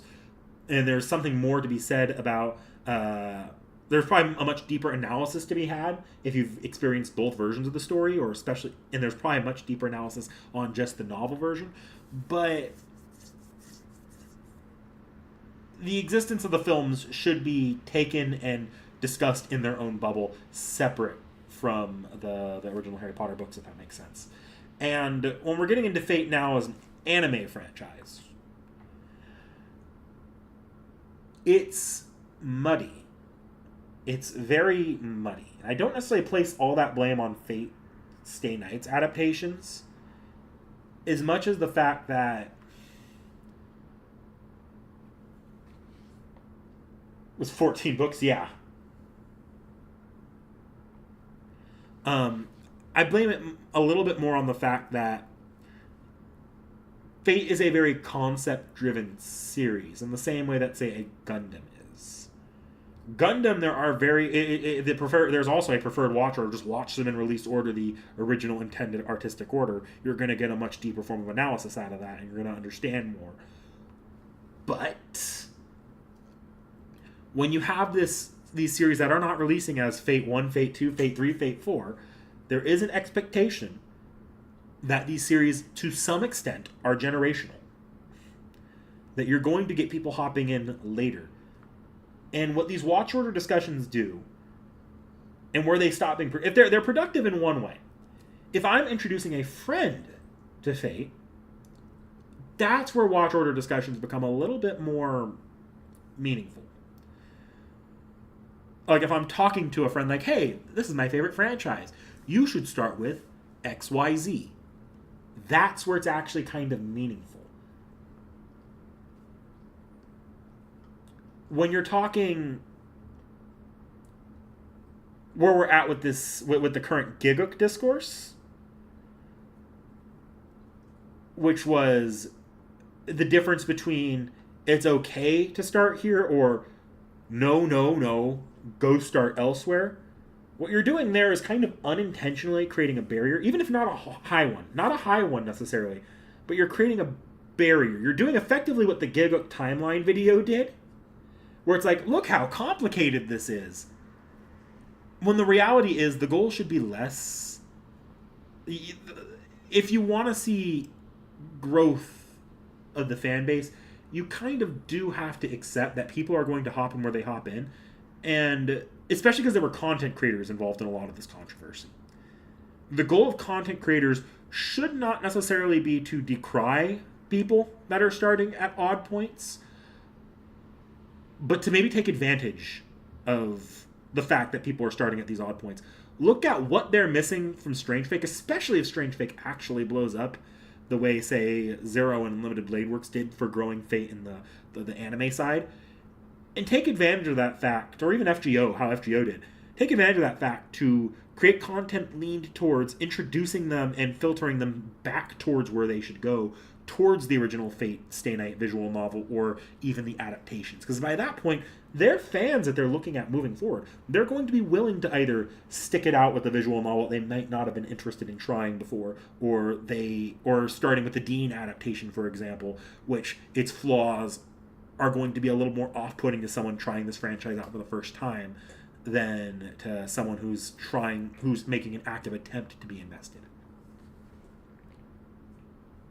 Extra Last Encore, best entry series. Yeah.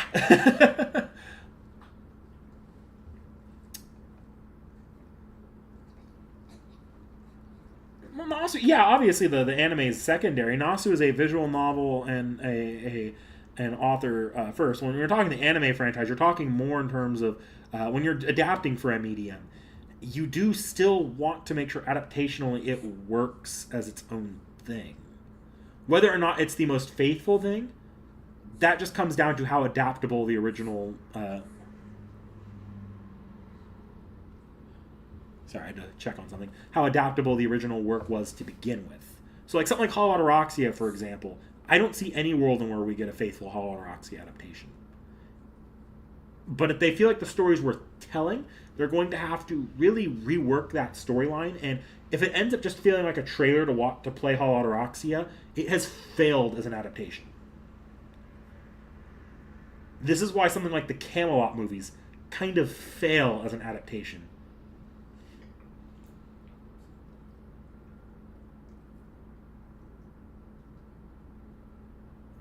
Yeah. You should be gentle with newcomers to Fate, not necessarily immediately trying to direct them to where you want them to start.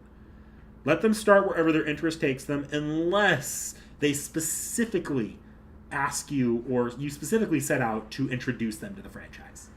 Like I would never introduce anyone to Strange Fake.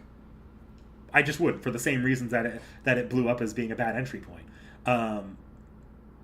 But I also don't necessarily know if I'd want to take the same stance of no, don't start here. I would just say, yeah, if you want to start here, if you're interested.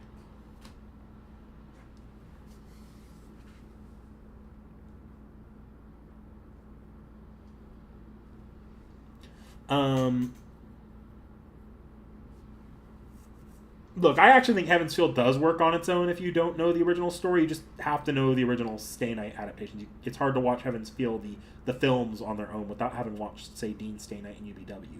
You don't need to have watched the Heaven's Feel or played the Heaven's Feel visual novel to get the story. It's just not going to be the same experience as the visual novel, unfortunately. It's one of those adaptational issues. I do think it has issues standing on its own as films. Like, if you view it as an individual entry in Fate, it does have a lot of issues.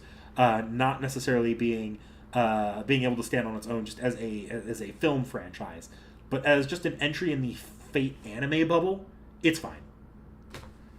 Like, it works for what it's doing.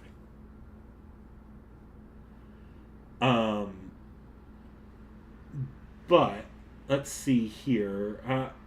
I saw something I wanted to touch on here. Do I think Type Moon should lean into its more niche style or continue to lean more towards the mainstream its release? It's a difference in philosophy, maybe. I don't think Type Moon can anymore lean into just its niche style. It's sort of like a genie in the bottle situation. they've already leaned into the mainstream release through things like anime, through things like localizations, even through releasing censored versions of their original visual novels. Um, in doing that, they're already shifting towards the mainstream, and when you're shifting towards the mainstream, inevitably, it creates a situation where you need to constantly focus on sustainability at that point, because otherwise you either have to cut off the mainstream, which becomes stupid when your staff is being paid by the mainstream, or you have to start navigating the mainstream as its own project, if that makes sense. I do think they should still put out work for the dedicated fans. They should still have visual novels. To be quite honest, I think they should release official doujin to appeal to that original porn fan base. But that's probably never happening.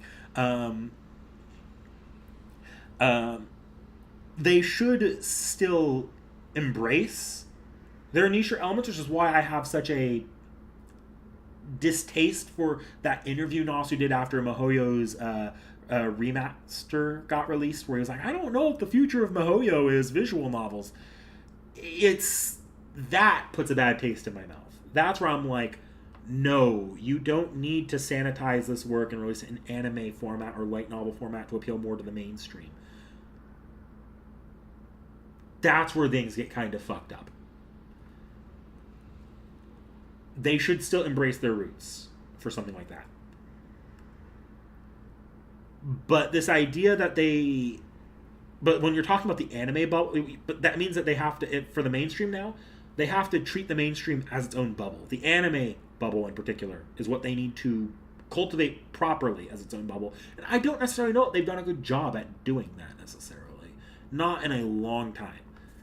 And they keep making blunders on that. You could go all the way back to UBW and say, hey, maybe they should have remade the original Fate route then and there instead of jumping to the UBW route and creating the modern anime watch order discourse. Or maybe their mistake in the modern anime bubble was not adapting all of FGO Part 1 and skipping to the end, turning most of the adaptations, except for maybe Babylonia, into glorified trailers.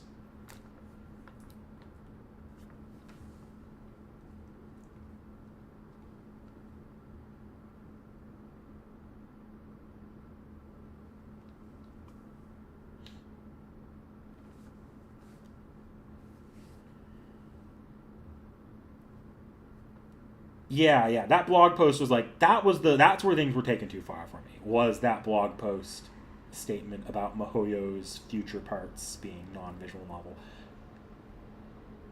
Because I don't think you should phase out and get rid of get rid of their roots. I hate when franchises do that. I hate, like, say, here's an example of a franchise that I think leaned way too much into the mainstream and lost its identity as a result.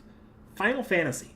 I cannot stand modern Final Fantasy because I feel like it just doesn't at all resemble anything beside, not like the aesthetic isn't anything to do with the original Final Fantasies or sort of the legacy of Final Fantasy.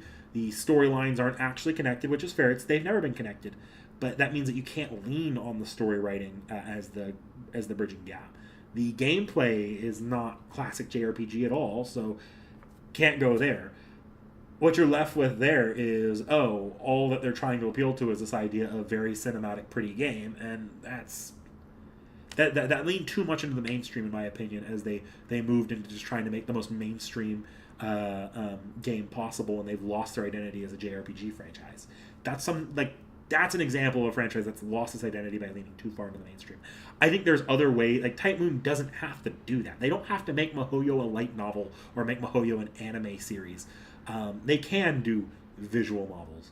They can still do this stuff. They just need to also, if they want to embrace growth in the mainstream, they need to be able to properly cultivate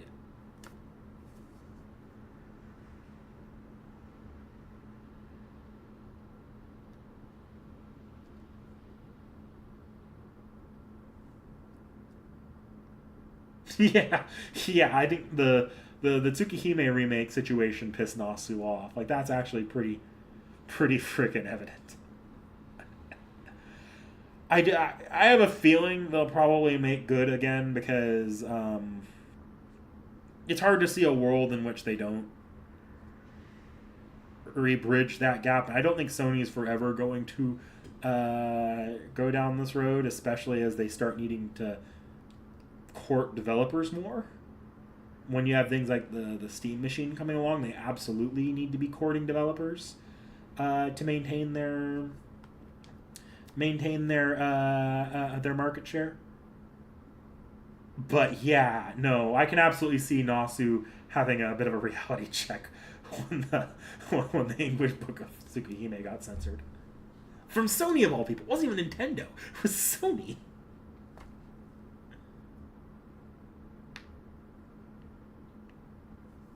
Yeah, no, and I respect it. Honestly, I'm happy. I want Extra Record to be good. I want Studio BB to allow Type Moon to branch out and be an in-house gaming studio. Because if you look at some of like Nasu's history, Nasu's always had a love for gaming, and you could see that desire to be to have a hand in game development, which visual novel development is one thing, but like he's talked about how he wants the sequel to Tsukihime to be like this like an actual game. He puts like these RPG-esque power systems into his Fate works. Honestly, I think that's the reason he stuck with FGO as long as he did. Because he has a lot of influence on what goes into FGO, like a lot of influence, and he doesn't have. And this team is solely dedicated to FGO, so it's not like one of these third-party like a licensing teams that he has to be beholden to their schedules too.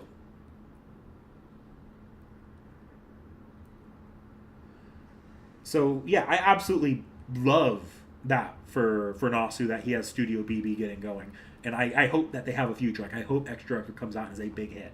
I'm worried about Extra Record. I am. They've done a lot lately that makes me not very confident in what that final product's going to look like. But yeah, who knows?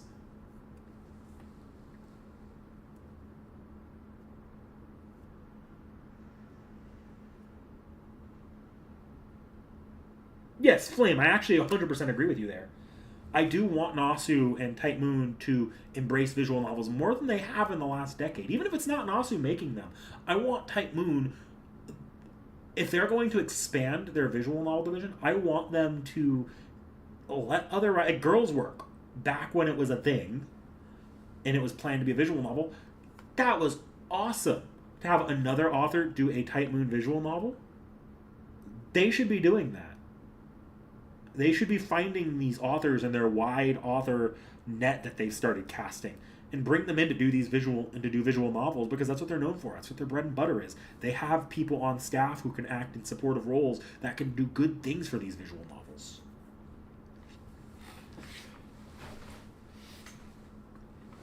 Publishers have the power, but like Studio BB very evidently didn't grab their publisher until it was already late in development, and they were not looking for funding from the publisher, which is sort of the big difference. What they were looking for was for a wide release from the publisher. So,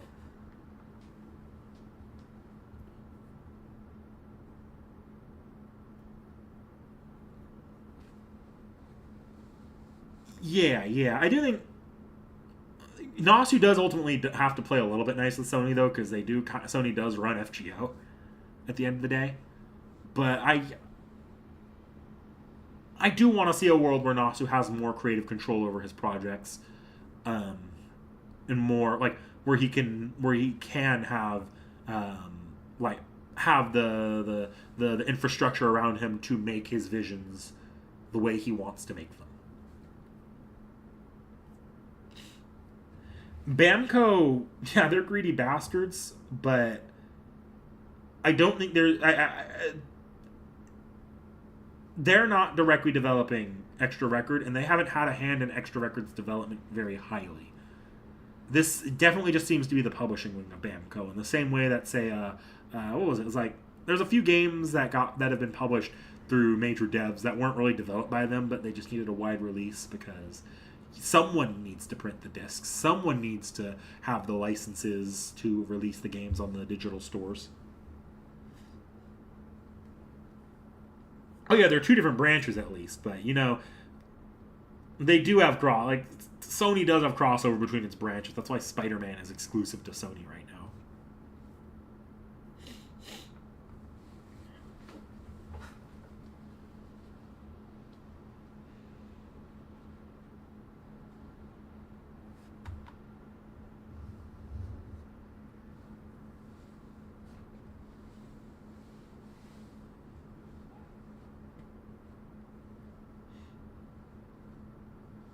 So yeah, I'm on the gaming side. I'm kind of hopeful. I'm hoping that Fate as a gaming in the gaming space can increase its presence. I think Samurai Remnant was a step in a good direction, but obviously that was a licensed title at the end of the day. It just had a lot of passion behind it. So yeah, I'm hopeful. I'm hopeful. I think Studio BB is only going to bring good things for Type Moon, and ideally, I'd love to see them still cultivate like good relations with their licensing partners, and hopefully, having options means that they can these projects like say Tsukihime 2, if Nasser really wants to go the game route for that, can be done in-house while they can have smaller projects be done licensed. What I do think needs to improve, though, for gaming wise, they need to fix their act when it comes to marketing. They are shit, like absolute dog shit at marketing anything visual novel or games. The only places they ever market these things are like their own showcases, and maybe once in a while they end up in a sizzle reel in Japan only when they're releasing worldwide. They need to fix their dog shit marketing on their game publishing badly.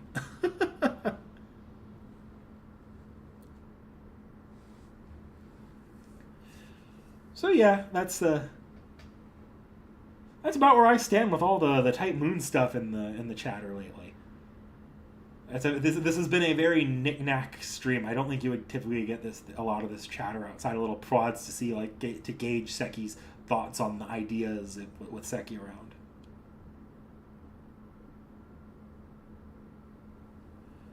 And CR hasn't said shit. Wait, who's CR? Crunchyroll? Crunchyroll hasn't said shit. Yeah, but Crunchyroll's had Fate Strange Fake episodes 0 and 1 on their service for a long time. I don't blame them for not saying shit. They should, because they want to be drawing people into the series now, but I can absolutely see why they wouldn't necessarily be putting a lot of focus on Strange Fake right now. But I also think Strange Fake's release strategy as a whole has been kind of a marketing blunder. So, there's that, too. I don't necessarily blame Crunchyroll for not knowing exactly how to approach this. I do think that the Strange Fake blunder, though, that's been mostly on A1. I don't blame Type Moon. I don't blame Crunchyroll. I blame A1 for the weird marketing situation that series has had. Because to my understanding, A1 kind of it sounds like the rumor seems to be that they put a lot of their staff on Solo Leveling, which delayed a lot of their other projects. Which was hilarious when Solo Leveling just didn't perform nearly as well as they wanted to.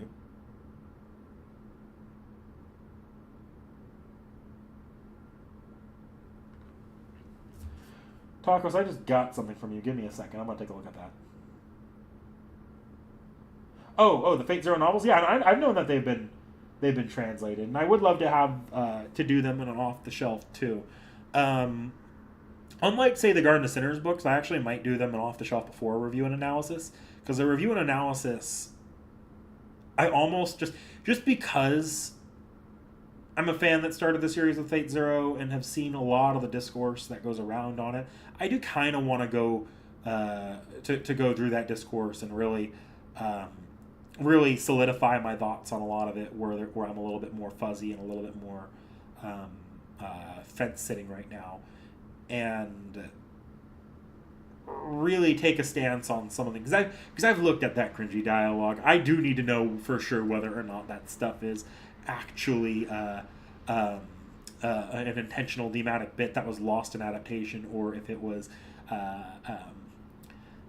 if it's just Urabuchi being in his worst time of his life.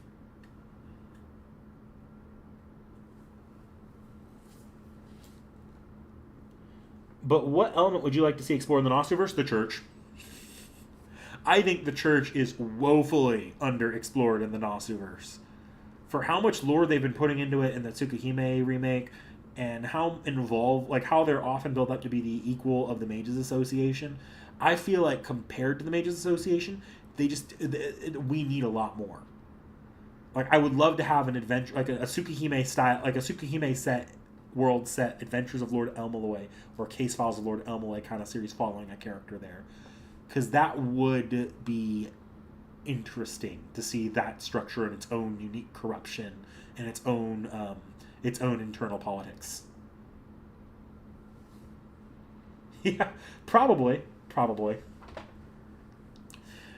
I definitely get the idea that he wants to do more with the church, just doesn't have the time. But if he doesn't have the time, then just find another writer to flesh it out in other ways, and just come back to those stories you want to do in the church. Same way he's doing it with the case files, while not touching stuff like the dismantling war, and doing his own stuff too.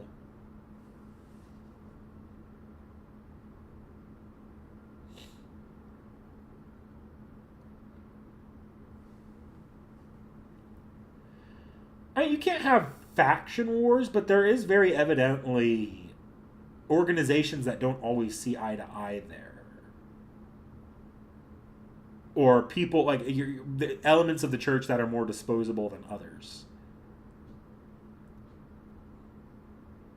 Like if you want to see that, just go look at especially Tsukihime remake with its stuff on the burial agency, or if you go into the Dantes audio file, the Dantes audio drama, um, they actually go into some of the church stuff there too. Like the church is not a unified organization.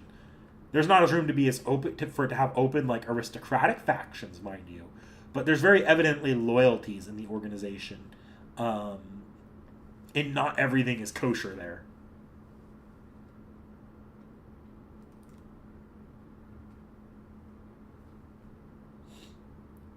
Oh yeah. No, Nos was absolutely done that with the Christian Abrahamic God. But then again, that's kind of the situation here is the Christian Abrahamic God the same as other divine spirits, where it's very much just because that is the how people dominantly view the world, compared to the other religions, or is it a situation more similar to say the Greek gods or the Aztec ones, where yes, that divine spirit stuff is impacting them, but there's also an actual physical component and an alien component lore wise, which would be absolutely wild. Yeah, I would see that. Hands out NPs that remove oneself from the Throne of Heroes.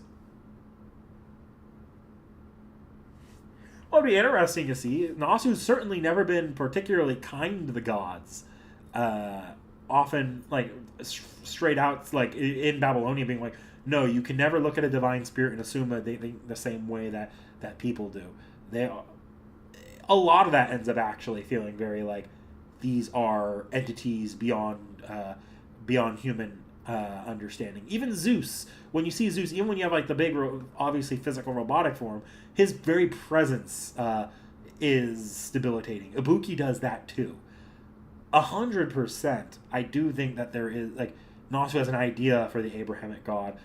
He just hasn't done. He just hasn't shown his hand yet on that, or he doesn't feel comfortable showing his hand.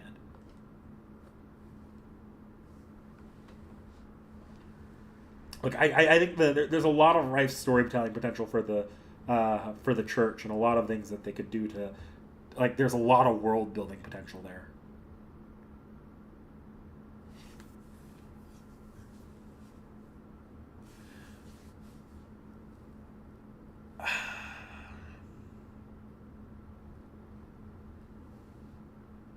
It's fun for yeah.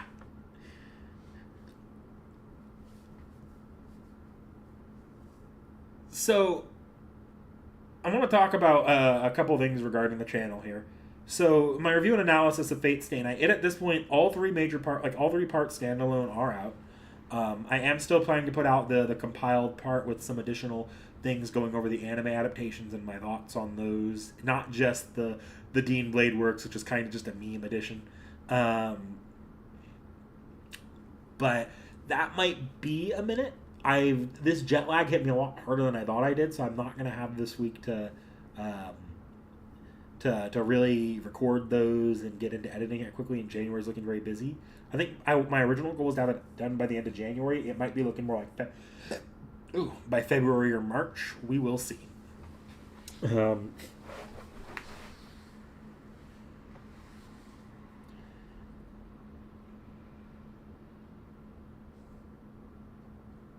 No, I will not be adding the other two poll results. The other two poll results, those will actually kind of like those ideas might be brought back as future standalone videos because there are things I could do in shorter form video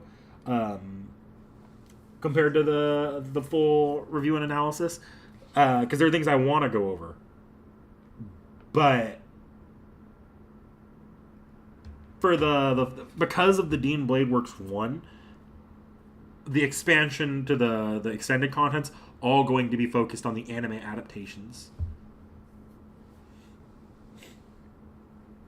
Just to keep a little bit of cohesion there.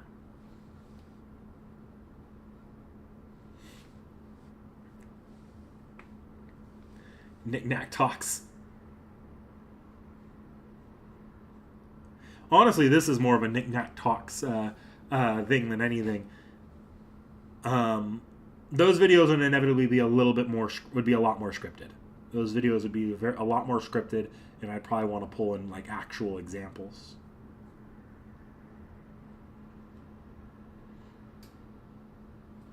Sakurai novel. Yeah.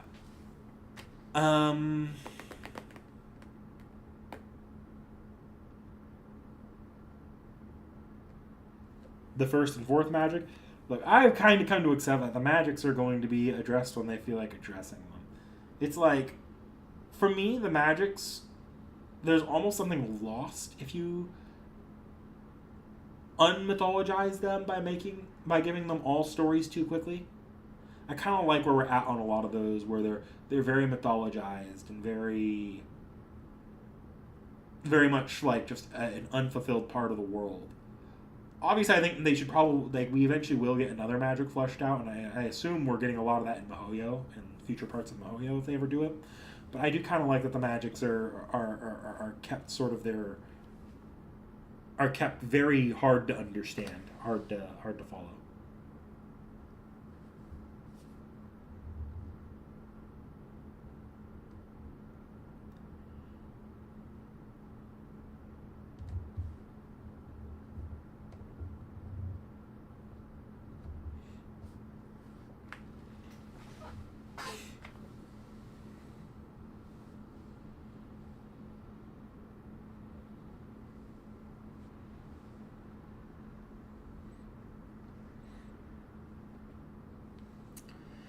Yeah, I think I've reached the end of the topics I've necessarily got lined up here. I'm trying. Was there any other like big fate kerfuffles lately? Not really. We've been pretty quiet on the news because I feel like we're in this period of awkward silence post the ending of FGO. Purposefully. So I'm gonna be. I don't have that much more to go over. I'm really banking on the fact that it's been 2 weeks and nobody expected the Giga controversy to pop off again.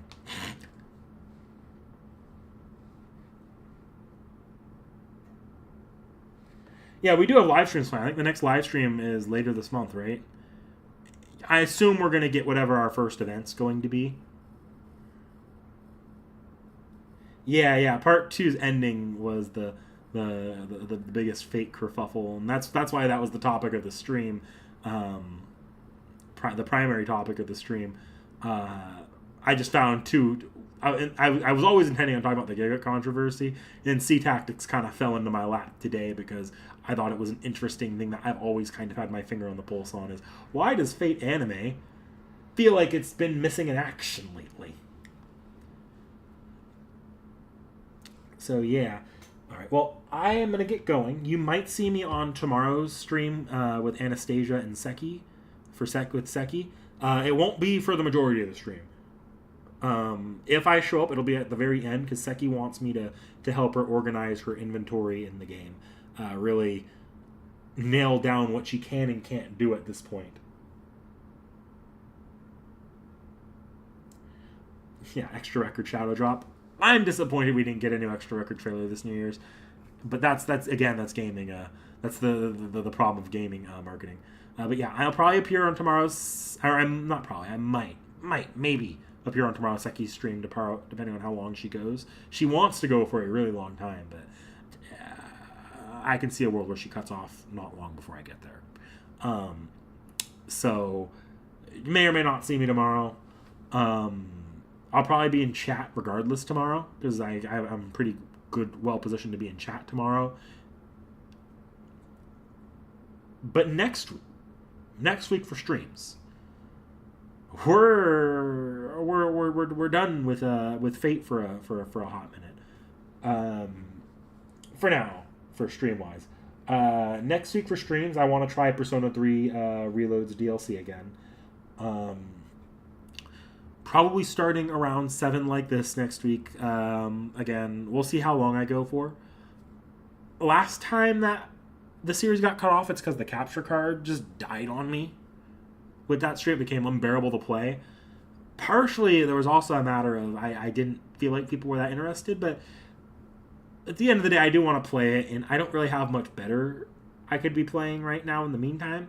We're kind of in a limbo as far as what's going on with Extra Record, and having something like this that at least extends out until I know what the future of FGO and Extra Record looks like really helps with my stream plans. So that's we're going to be going to episode I guess next week.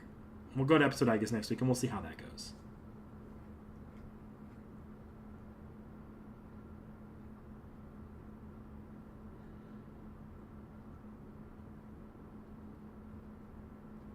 Then we're getting some kind of CCC content for DLC. I don't know about DLC, but I can see them adding a secret boss based on CCC. Like, just as a wink and a nod. Because they had secret bosses in the original Extra and CCC. I could see them adding some more secret bosses, adding in more winks and nods to CCC, especially because we already know they're expanding the story elements a bit with Extra Record, or going to be expanding the story elements with Extra Record. I guess that's one thing I did want to... I'll put this out there now and let you guys sit on this because I'm not making any hard decisions when I don't know whether or not Extra Record's releasing anytime in the near future in English. I have been throwing around whether or not I want, because it's a remake and because we know they're adding new story elements, do I just want to replay it with Tomo and Haku no Female? Just because that's the route I played on Extra to begin with. So that's through I'd be best equipped to see the changes for on stream. I'm just putting that out there now. I haven't made a hard decision of whether or not I'm going to do that or go with the original plan of changing protagonists and changing the servant again. But I just wanted to throw that out there. We can stew on that for a while, go back and forth, because there's plenty of time for Extra Record releases.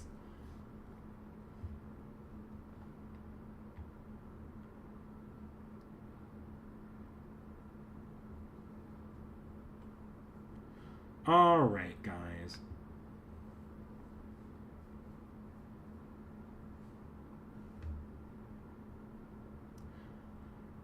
No, the plan was originally to swap Tahaku no into a different servant for CCC or for record. I'm just questioning that plan now because if I want to see and compare the differences, it would be best to pick the same setup or the same pairing from before. But that's its own can of worms. I actually will probably. I might be willing to actually do multiple playthroughs on extra record back to back. But we'll because it's such a new game and because I don't feel like I've got like 50 billion extras to catch up on. But that's neither here nor there. We have a while before then, so yeah. For now, I need to get going. I hope you all have a good one. I'd like to say good luck with something, but I think for NA players, good luck with Samurai Remnants event coming up. For JP players, good luck coping harder. And I'll see y'all next time.